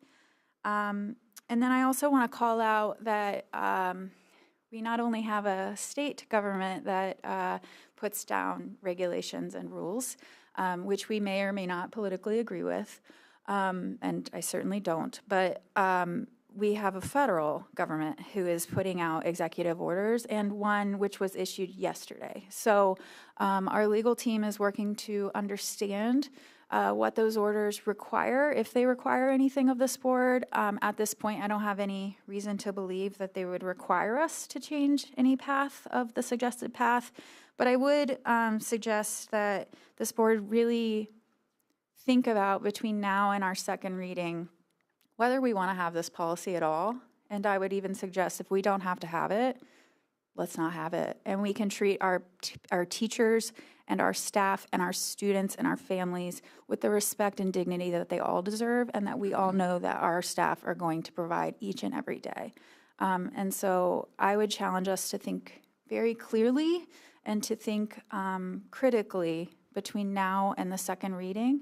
And I anticipate that we will have plenty of community feedback on this policy, and I know, I believe that our board members will take all of that feedback to heart and will really think critically about this moving forward. So like I've said, this is the legally compliant version of just changing the existing policy as we have it, but we have some opportunity here as a board between now and the next reading to really think about, do we even want this at all? Do we want pieces of it? Do we want to get rid of pieces of it or just strike it all? Or do we want to stick with, it is as drafted? So there's a lot to be considered between now and the next time that we contemplate this policy, but as it states, current law says that by February 25th, we would have to be compliant with what current law is. Thank you, Board Member Ingalls. So with that in mind, because we're not here to make a decision today, this is, again, a first reading, second reading forthcoming, likely at the next board meeting. But here's a question I'd like to pose, and I think that legal may be available to provide us some additional insight. With that in mind, Madam Superintendent, does it, I don't believe that there's any punitive action for non-compliance, so to speak. I'm not saying break the law. That is not what I'm saying. What I am saying is that if it's not in effect by February 25th, does it make sense to take this to your March committee meeting and have those conversations there, return to us with a set of recommendations that we can then make a decision on, or at least deliberate in a second or third reading, if that makes sense. But thank you, Mr. Barnes. Yes. Board Member Ingalls is absolutely correct. There is no requirement to have a policy. The only requirement is to be compliant with the law. So whether or not the board has a policy, it has to comply with the law. The past bill only provides that the board has discretion for a policy on accommodation. Now, as written, there is accommodation language within the policy, but it's discretionary. That doesn't have to be there either. So the board has options: no policy at all, or as board member Ingalls indicated, take certain parts to use. I think that's more dangerous than not having a policy at all. Agreed. So my recommendation would be either we have the policy, which includes language to make us compliant with the law, or don't have a policy at all. Okay, thank you for that. Could it be added then that maybe there's something in place? So maybe there's a boilerplate. I see this as a boilerplate type of situation that otherwise could be approved in an interim, but then still have the opportunity for further revision, further deliberation, to go back to your committee and come back to us. How are you all? So interim boilerplate language, something that's already in play. I see heads shaking no. Okay. No, Thank you. I don't know why I want to say Madam President, because I'm used to it. And I'm looking at, sorry, I apologize.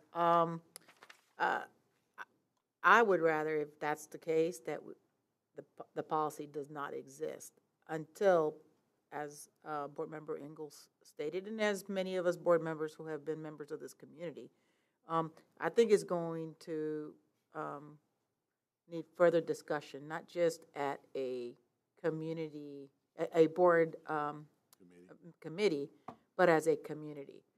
So I would, because we can always add something back, or a process or a procedure.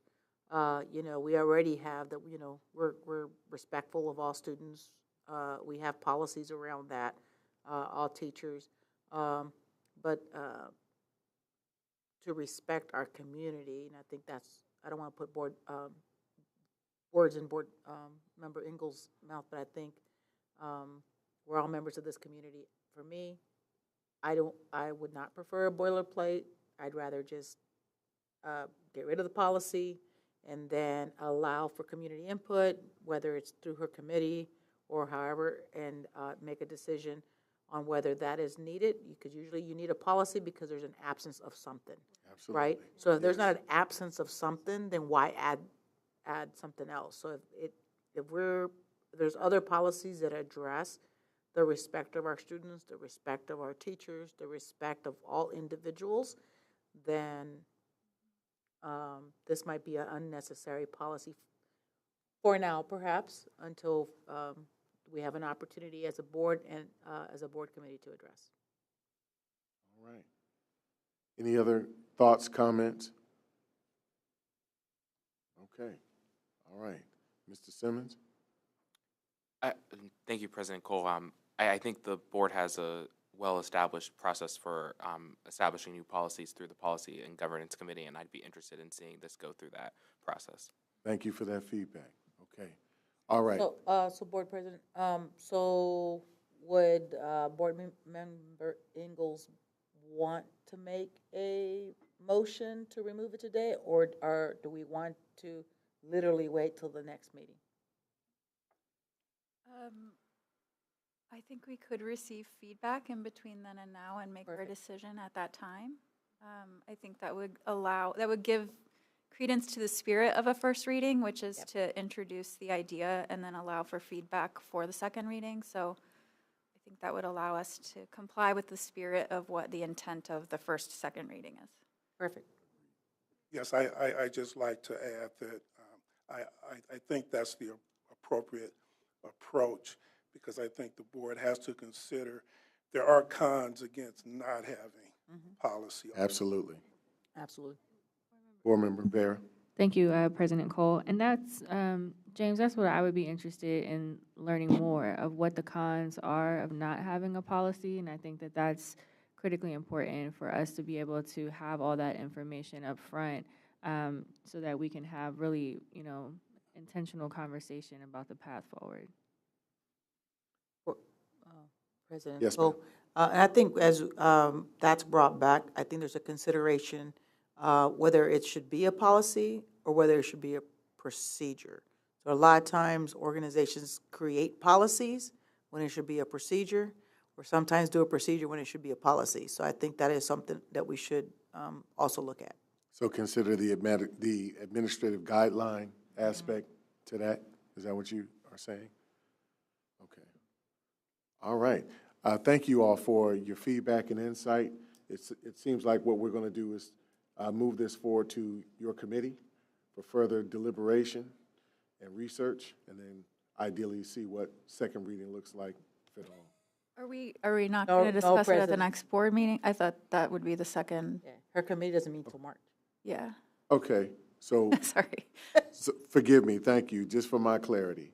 So we're coming back and discussing this at the next board meeting, second reading. And we can kick it then if we choose. Okay. Yeah. Okay, all right, thank you, I look forward to that. So that wraps up board matters. Before we move on to the superintendent reports and the executive level reports, I just want to take a quick opportunity to do a check-in. And over the King holiday, I had the opportunity to just pose 2 questions to all of my colleagues that you are more than welcome to answer or not answer. But it's all designed in the spirit of understanding how we take better to best, how we actually practice what we can do better and become our best at it. It's my idea. I think it's a shared idea of what the pursuit of excellence is all about. I believe that this ideal well aligns with the motto of our policy governance model, which is adult behaviors or outcomes for students don't change until adult behaviors change. So at this time, I'd like to just give just 2 minutes, tops, just 2 minutes. If you're comfortable with it, if you'd like to provide your thoughts on it, answering 2 questions that, again, are premised on the pursuit of excellence of being better at being our best for children and adults responsible for them. The first question is, what can I do as the individual?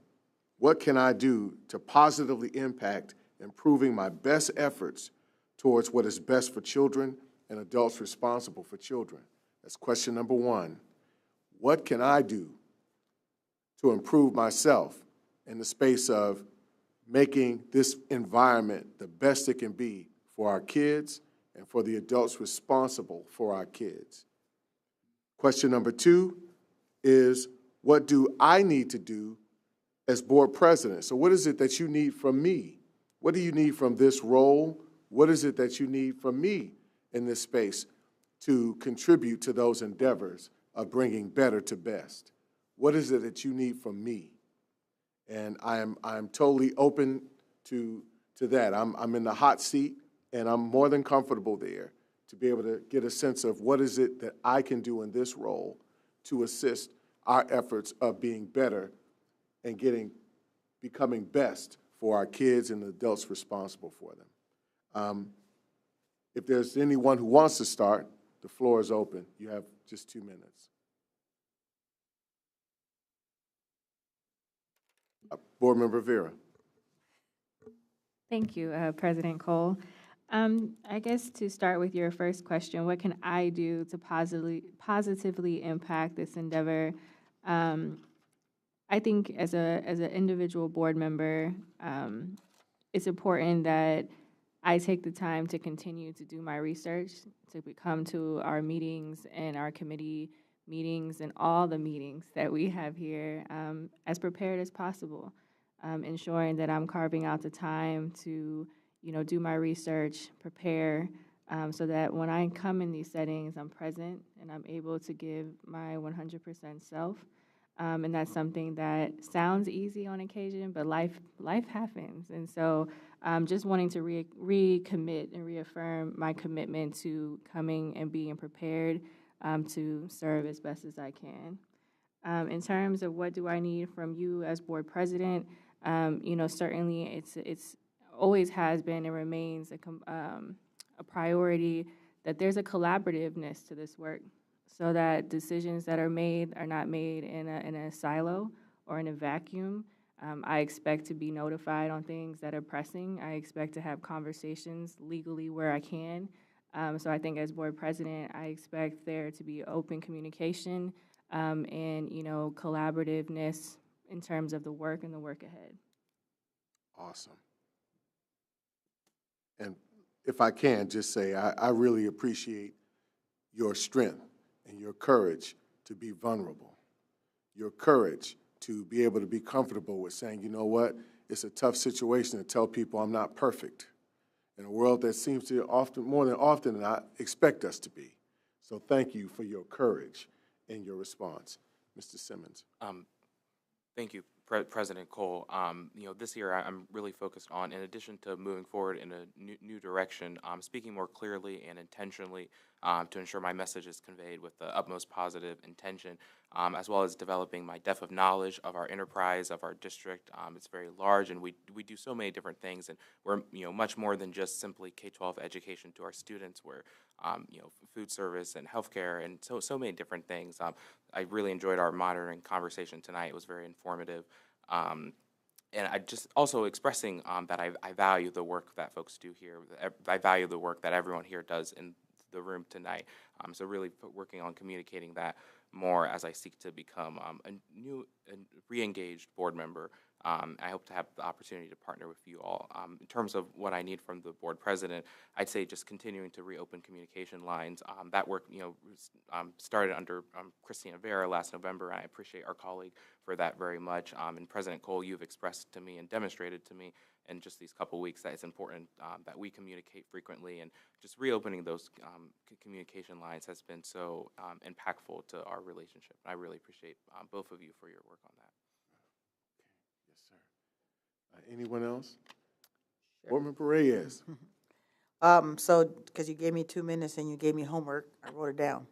So as an elected board member, I recognize the critical need to balance my responsibilities with the diverse needs of our students, families, and staff. So to contribute meaningfully to this, I feel 4 things: engage deeply with the community, i.e. why I'm a member of the Community Engagement Committee, actively listen, to collaborate with residents, parents, and taxpayers to fully understand their priorities and aspirations for our school, ensuring the inclusion of diverse perspectives in our decision-making. Advocate for balanced and strategic policies. We talked about that today, making sure that we work through our policies, but predominantly to elevate student outcomes, but also to foster our relationships with our employees and our community partners, acknowledging that they are integral to everything that we do in order to ensure that we have a high-quality education. Cultivate thoughtful collaboration, so work collaboratively with the district leadership, board members, labor representatives, and uphold accountability and collective dedication to educational excellence. And lastly, advance equity and transparency, utilizing our data-driven approaches to make fair, informed decisions that address the needs of all stakeholders while balancing our fiscal responsibility with well-being of students, staff, and broader community. And I'll say those have not changed since day one, since I've been on the board. What would I want from you as board president? Transparent and open communication, consistent and timely updates on district initiatives, challenges, and opportunities to ensure our board functions as a unified body. Support for collaborative efforts. Leadership that nurtures constructive and respectful relationships with labor unions, fostering partnerships, staff, our district staff, that benefit students and staff. Commitment to common goals. A focus on measurable objectives that prioritize student success, teacher support, and sustainable district operations. And lastly, promotion of diverse perspectives. A commitment to fostering open dialogue and valuing the unique insights and contributions of every board member.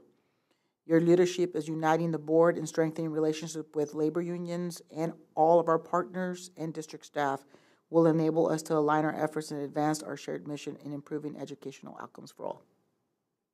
Thank you. Okay. Wonderful. Yes. Board Member Ingalls. What I can do, I can come ready to go and ready to work, work hard, read the things before the board meeting, prepare before the board meeting, and make sure that I'm as fully informed walking into every board and committee meeting that I can be. Respond not only to my fellow board members, but to our community. Communicate with our board and with our community openly and honestly.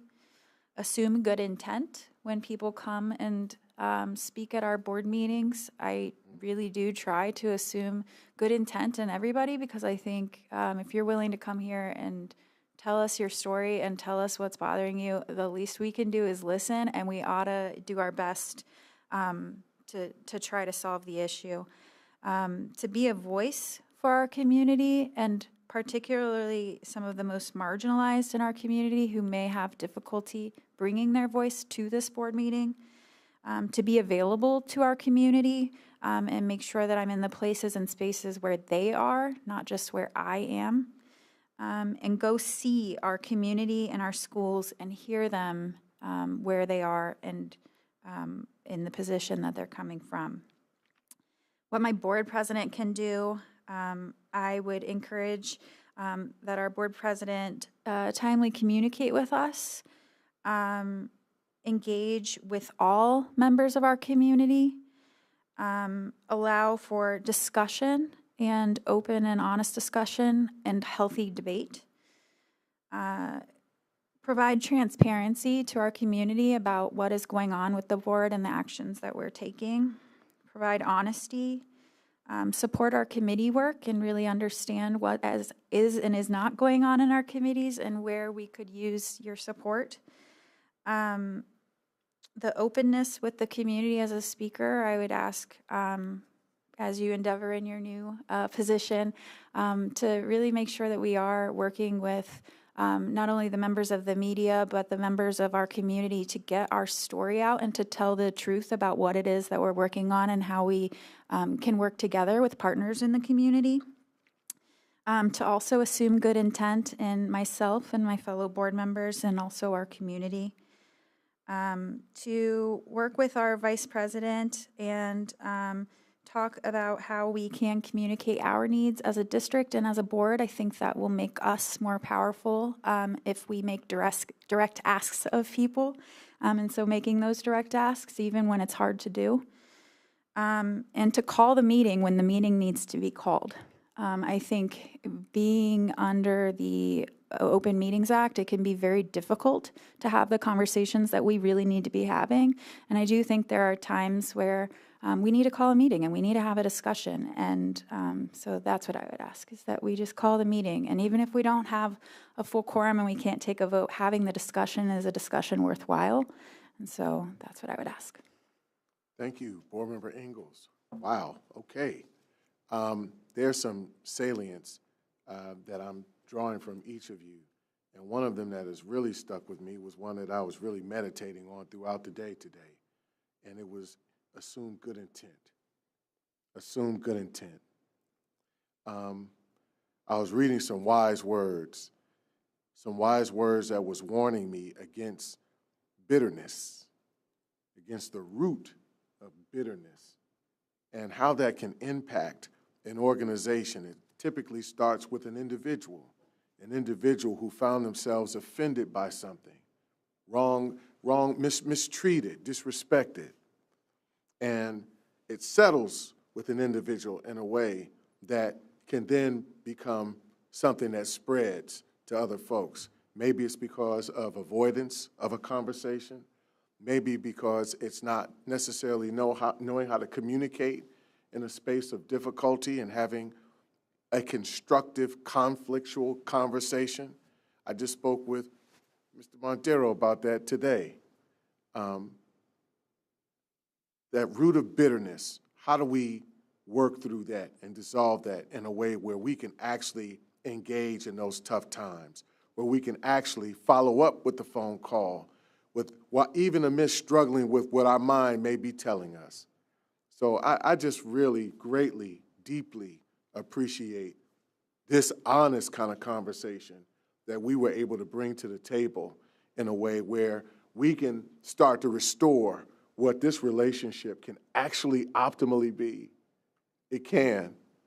You know, my first experience with politics was in the State House, and it was at a time where the culture of the State House was changing.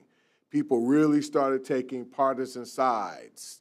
There were only a handful of people who really understood the value of how to communicate with the other side of the aisle, let alone their side of the aisle.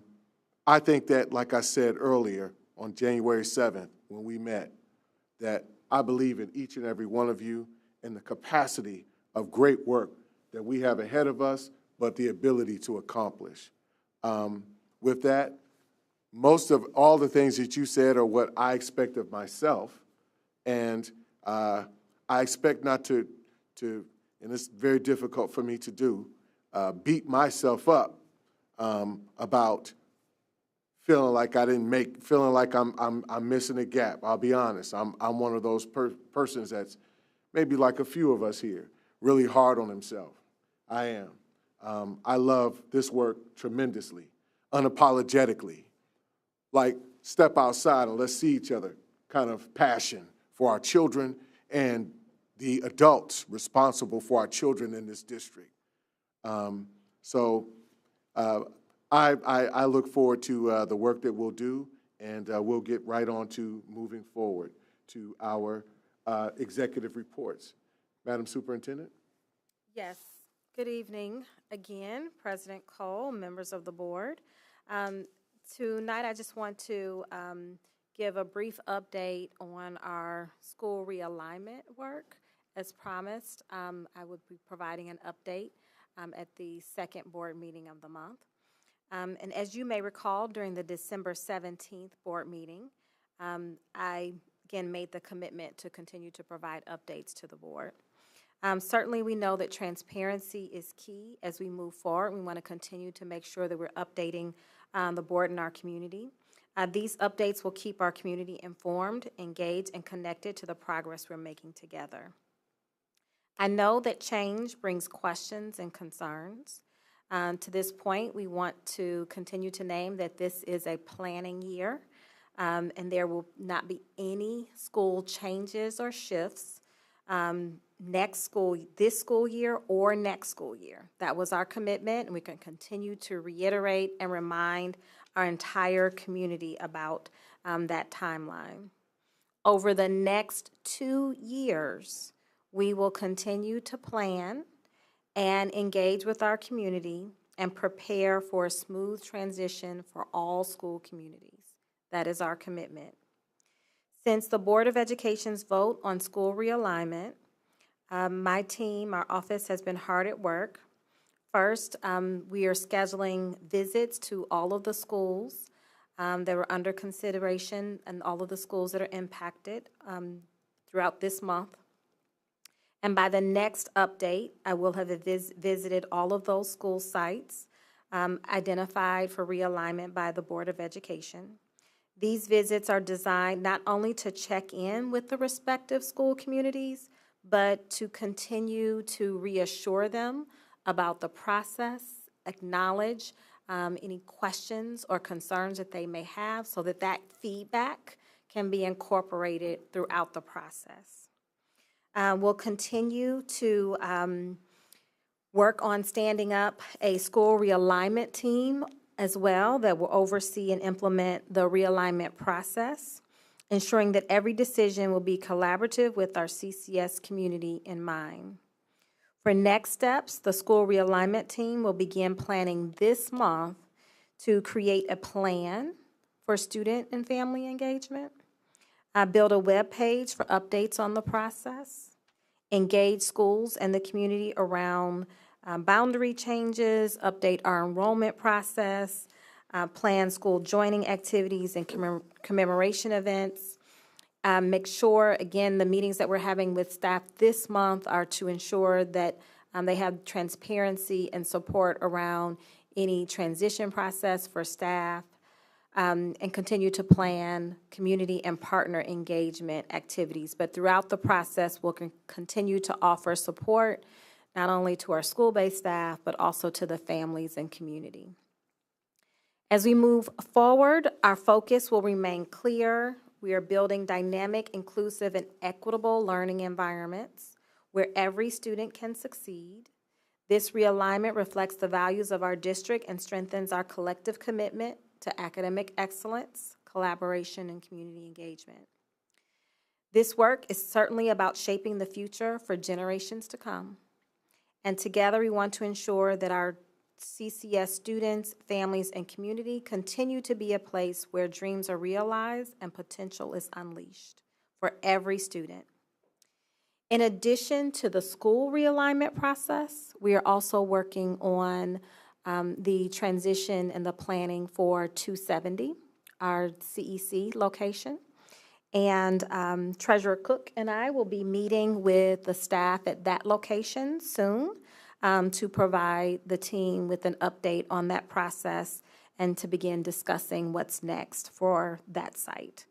Again, we'll continue to provide updates each month at the board meeting, and we are certainly will be on track for delivering a plan to the board by June for the timeline for the school realignment process for the 5 sites that the board voted on, as well as the plan and the timeline for a transition out of the CEC location.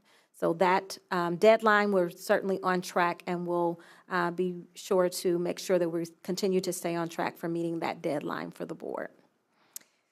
So that concludes my report this evening. Certainly, if you have any questions, be happy to entertain any questions that you have.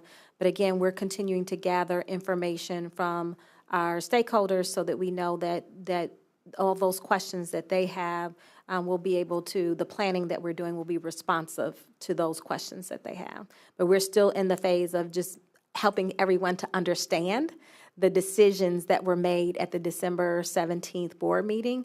There's been some questions, there's been some clarity where we've had to clarify what the board actually voted on and what the board approved. And so we've done that with follow-up messaging, and we'll continue to have conversations around us really just level setting and helping the community understand what was approved to move forward. Thank you. Okay. With that, are there any questions for Superintendent Chapman? Yes, Ms. Vera. Actually, President Cole, this might be a question for you as it relates to Dr. Chapman's update. As we know, West Broad Elementary is specifically tied to an FMP process, and it will be a different process. So I guess I want to understand from a board's work and our perspective, where will this FMP piece of this lie in terms of board committee structure? Well, what I'm hoping actually happens in the process of preparing for June is that we actually have that conversation about what it is that we want to give clarity around directive on and support, but at the same time, what is it that we envision for the process with West Broad?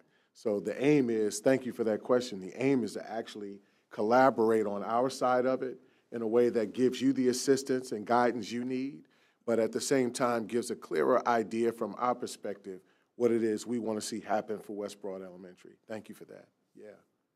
And I'll just add to that, because this is a question that continues to come up. As President Cole, you and Board Member Vera were discussing.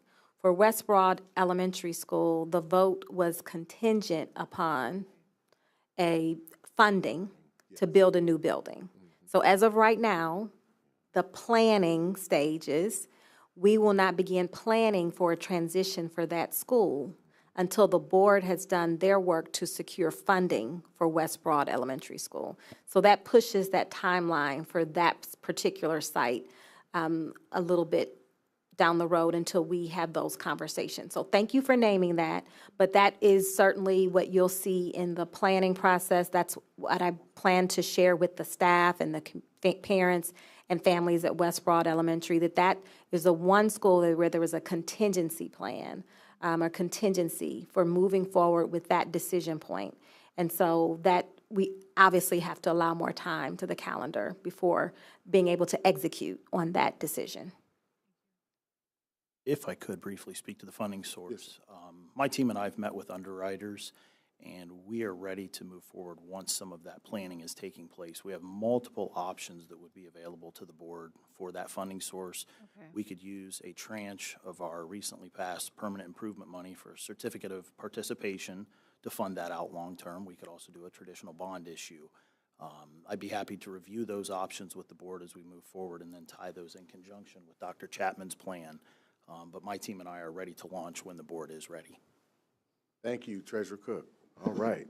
See what happens when you ask questions? Yeah, that's a bigger conversation. That's a bigger conversation, so- 'cause that's It only is. one There's a building. lot to that. Right, thank you. No, it is, but what I appreciate, the appreciative inquiry side for me, is that, again, we expressed a deep value for collaboration. This is how we get it done. Yeah. This is how we make it work. Yeah. Yes, ma'am. President Cole, if I could just name one more, since we're on this topic, just want to name that there were several schools in our previous facility master plan that were recommended to be rebuilt. And so we heard from a community member tonight talking about Marion Franklin High School. And so I just want to name that as a part of the discussion should be around where we are with the entire plan. Certainly there are, several schools that would be impacted by that, but I just want to name that there are several schools that would benefit from us moving forward with a facilities master plan. And as a team, our operations team, we are working on an integrated master facilities plan that incorporates the conversations and the discussions that we're having around school realignment, as well as our facilities master plan, and having, we call an integrated plan, so that there's not several different plans. There's one plan that includes and acknowledges all of the work that we need to do in the district to continue to move forward. So just want you to know that there's lots of work being done to work on this, and we just want to acknowledge that there are many communities that are waiting for us to fund and initiate a facilities master plan. We've been talking with them. We've engaged in discussions and engagement, and we want them to know that we haven't forgotten about them, and that any conversation moving forward will certainly consider all of the work that has been done in the past. All right. Board Member Ingalls. Dr. Chapman, what is your timeline for the integrated plan, and when might you think that it would be something that you could present to our board? So we're working on that. We've just started that process, but we're working on that, and we should have something, I would say, by the spring to share. I know that we've been having some conversations, the ETRM committee meeting, we've been having some conversations and talking about pieces and parts of it in that committee meeting. So we'll make sure that we continue to keep the board abreast on that work, because again, this is work that impacts the entire district, our footprint, the conversations that we're having right now about realignment, the conversations that we've had in the past about facilities master planning. All of that work, certainly we need to be thinking of it holistically and not in silos. And so this is an opportunity for us to think broader about the important work of the district. But ideally in a way that does prioritize. Yes. Yes. Yeah. Okay. Absolutely. Yes, ma'am. Just have a quick follow-up question. Dr. Chapman, can you give us at the board and the community idea of what do you envision for this school realignment team? Are these all internal people? Is this a mixture of experts, planning? What exactly can we anticipate as it relates to your selection and creation of the school realignment team? So the realignment team would be internal team members that would be working on shepherding this work moving forward. We know that once we get into the boundary process, we will have to bring in experts that have done this work before to help us with that work, but those conversations will then be school-specific. So anyone in the community that wants to be engaged, let's say at West Broad or COS, anyone in the community that wants to be a part of those engagement sessions for each respective school community will certainly have a seat at the table and have an opportunity to come and be heard and have conversations. So we'll make sure that those opportunities are as inclusive as possible, whether that's Zoom meetings, in-person meetings, during the day, after school.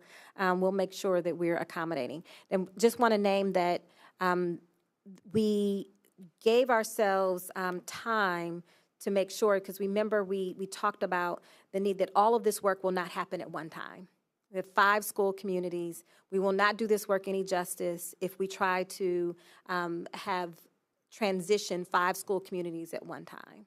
And so it will be staggered. So the plan that I'm presenting to you in June will show a staggered plan to engage with the community around the decisions that need to be made. And so we're just continuing to name and reiterate that this type of change will not all happen at once for our district or for the school communities. That would not do it. That would not be what we would want to advocate for. Just with that in mind, and then we'll move on because we've got another report.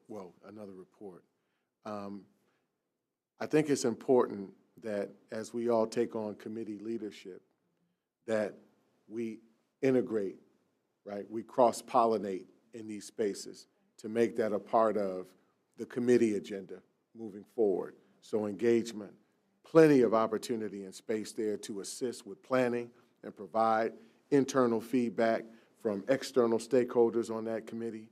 I want to see us leveraging the committees and incorporating this into our committee work moving forward. So please, utilize every bit of the talent and access you have to board chairs to incorporate this into, I'll use a Masonic term, their trestle board, their work, their planned work for what they're trying to do with their committees in a way that really supports you. If that makes sense. Thank you, President Cole. The work of the committees could really be instrumental in helping us with this topic right here. We've talked about school realignment. We've talked about facilities master plan. We talked about funding options. This is the work that our committees should be discussing so that we can continue to support the work of the district and move this work further. So we'd appreciate that invitation to ensure that there's alignment. Thank you. All right. If there aren't any questions for the good of the order, we'll actually start with Internal Auditor O'Connor. Hello, sir. How are you doing this evening? Good, thanks. Good evening, everyone, and I do not have a report tonight. All right. Always happy to see you here. Always very thankful and grateful for what you've brought to this space in internal audit that I think is making us a stronger and even more collaborative organization. So thank you, Mr. O'Connor. Appreciate that. Thank you. All right. Mr. Treasurer. Good evening, board members. I do have a brief presentation tonight. We'll have some fun with finance. It's good news as we move through the second quarter update and a recap of the fiscal year so far, the first half. Mr. Treasurer? Yes, sir. Where are our cookies? Well played. They're coming. You brought cliffhangers or whatever. No cliffhangers on this one. As we get into the budget discussions with the new members of ETRMC, I will say there's likely going to be some pizza involved as we discuss how the budget works and carve things up, et cetera. We can have some appearances on the side. So stick with me. There'll be food forthcoming, though, I promise. Sorry to interrupt you. No, you're good. You're good. All right, so as we take a look at the second quarter tonight, this is the period October, November, and December. Quarter to date, it's a positive. Our revenue variance is up $13 million for the quarter, primarily due to state aid. We'll talk a little bit about some of those impacts as we progress through this report this evening. Revenue percentage variance is 19.1%. Again, very positive. We're on the right side of the ledger, so to speak, in the accounting world with that. The good news, and on my end, the expenditure variance is also positive. That's also $11 million to the good right now. or a decrease of 4.8% over what we anticipated with our plan. And when you hear me reference the plan, that's what I send the board every month, our monthly financials. That then ties up twice a year into that 5-year forecast that we present in November and in May. So the plan overall ties right to that forecast.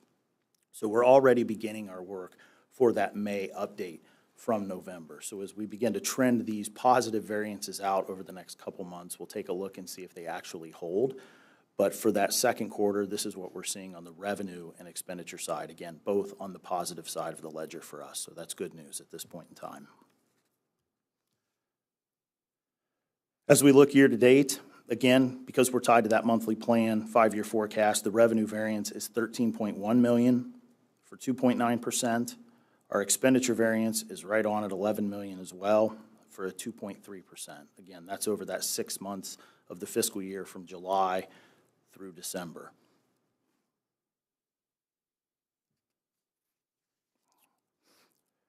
Revenues above plan of $13.1 million. What is causing that? What are we seeing in our office right now that's allowing that variance to happen? Right now, we've received $7 million additionally from the state, primarily with special ed transportation costs at this point in time. We weren't anticipating that. We received it, so we've booked it, and we're moving forward as if that's going to continue. If that were to change, we'll certainly shift this as we true up the fiscal year. Restricted federal grants, $0.2 million above plan, and I'm sure you have questions. Why do we have federal money in general fund? That's our QSCUBY bonds. Think of it as a subsidy that the federal government sends us. It was a construction project years back.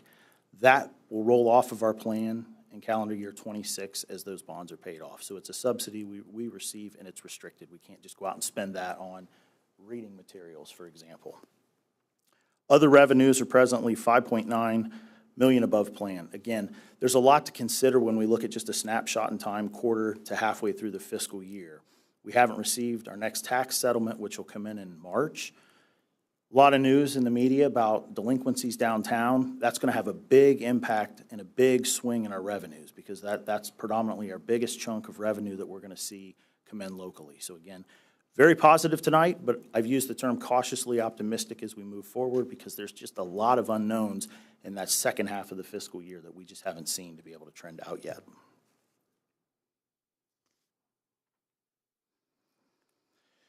This speaks to that teamwork and the philosophy that I've seen since I arrived here in August. Two pieces of our revenue that we're seeing that are driving that higher than we anticipated. Kudos to Dr. Chapman and her team. I know Internal Auditor O'Connor had a lot of work to do on this project as well.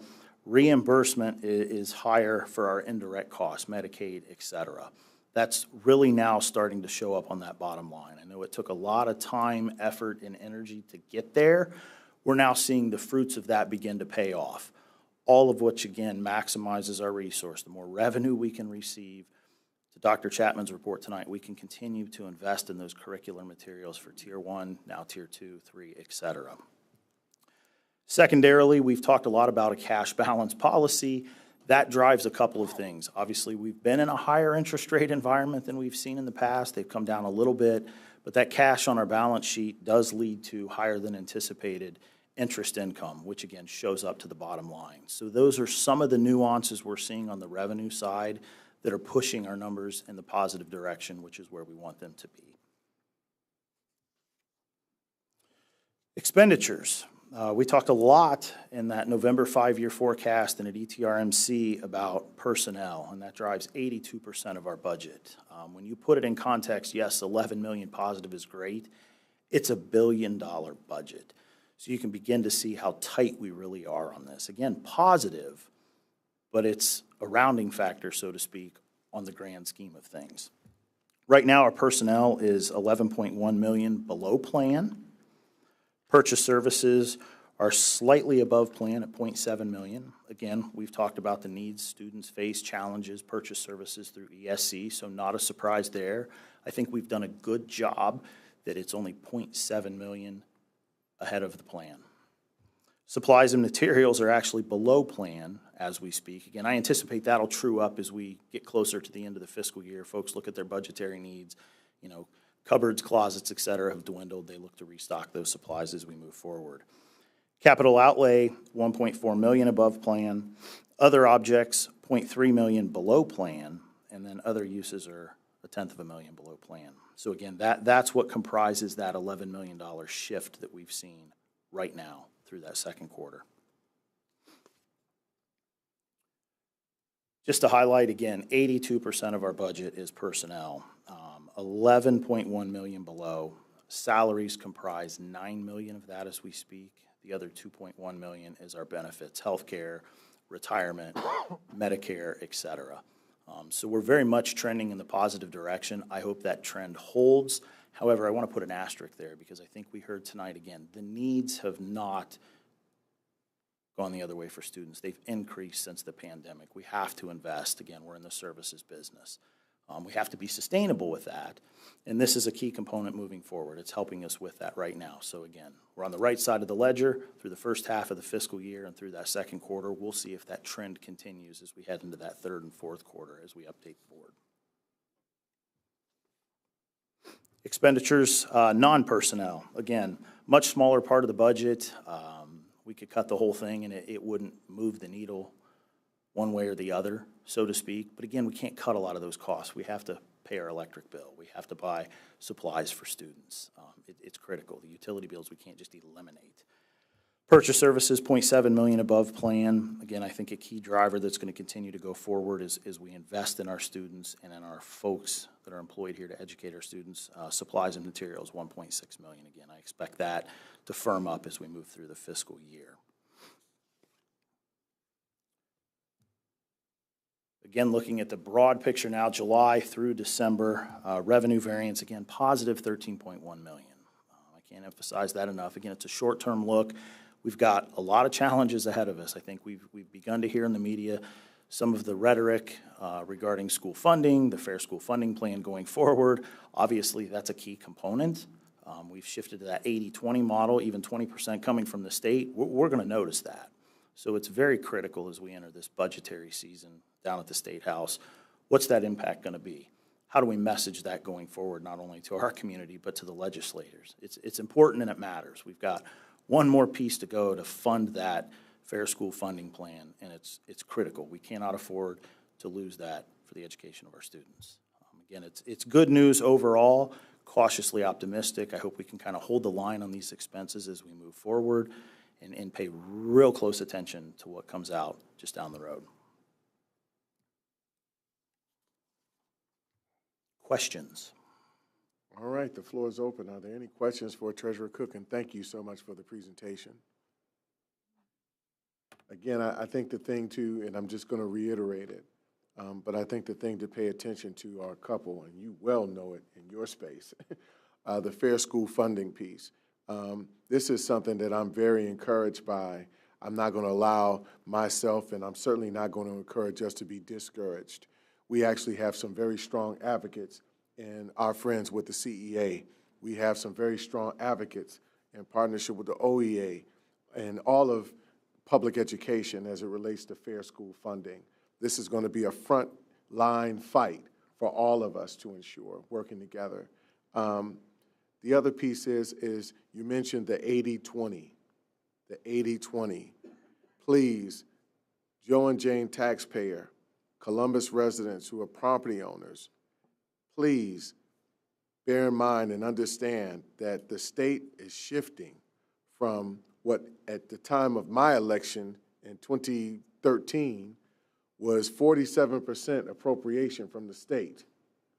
47% of our budget came from the state.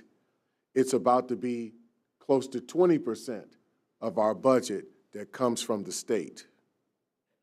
Please, what's happening here is a shift, a burden shift led by our state legislature, a burden shift of tax on Joe and Jane taxpayer to the tune of 80%, at a time where public education is increasing per annum in costs. Public education is free, but freedom ain't free.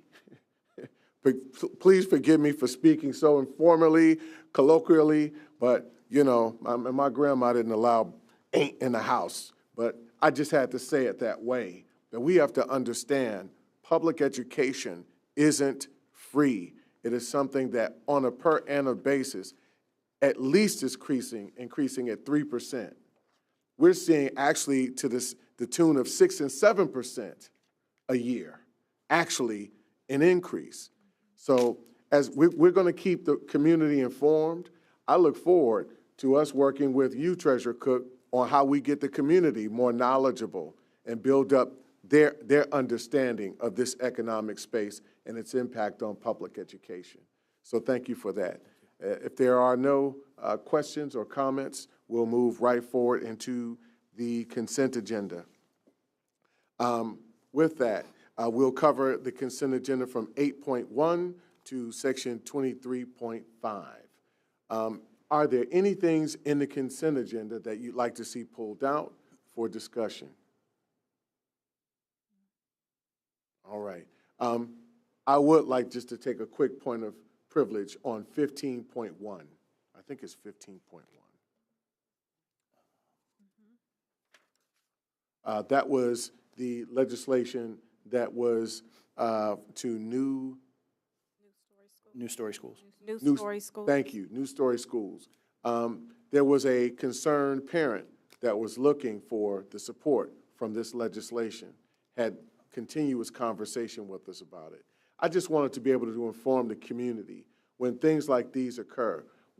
How do we respond to families, and then how do we let them know that this action is actually taking place or on board to take place? We have a conversation with them. So this is legislation that supports one family.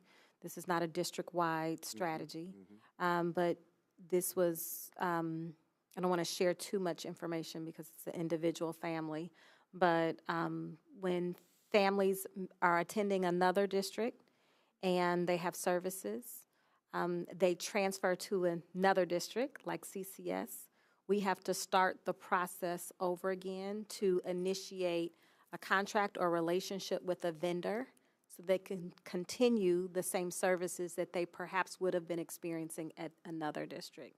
And so we have done that. It's not automatic. It doesn't start on day one. And so we do that. We certainly let the family know that we're working with them, and we'll provide them services in the interim. But again, our boarding process takes on average 4 to 6 weeks for us to get legislation approved. And so tonight, this is the legislation to approve of that new vendor to work with this family to continue services.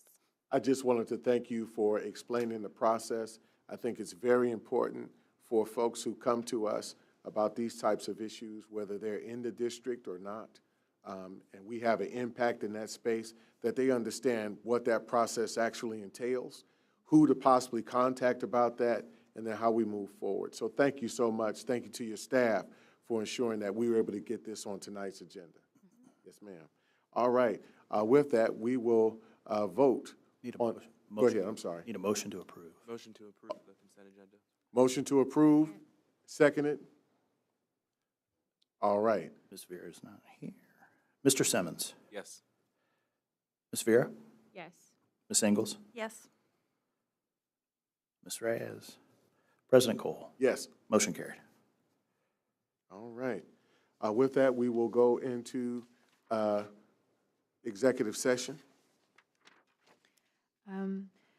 I motion, it is recommended that the Board of Education recess into executive session pursuant to Ohio Revised Code 121.22 G4 to prepare for, conduct, or review negotiations or bargaining sessions with public employees concerning their compensation or other terms and conditions of their employment. That is a motion.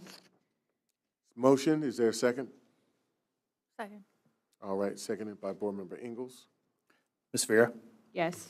Ms. Ingles? Yes. Mr. Simmons? Yes. President Cole? Yes. Motion carried. All right. With that, we will we'll go into executive session. After executive session, we will adjourn, but we will see you all at the next meeting. If we can, just real quick, I'm going to appoint one person. Give me 10 seconds of something you appreciated, not necessarily even about today, but just about an engagement with the district. One person. Ms. Ingles, anything you could say positive about an experience you've had in the district or something you know great about something happening in the district? There's a lot of good things happening in our district Give me every one. day.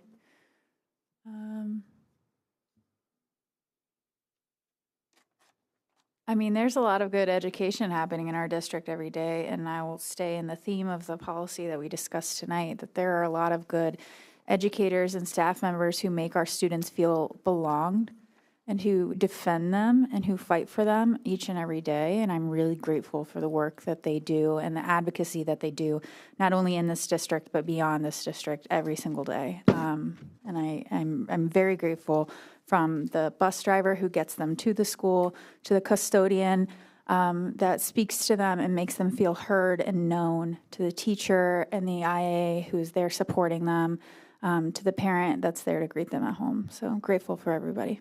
Thank you, Board Member Ingalls. All right, we'll go into executive session.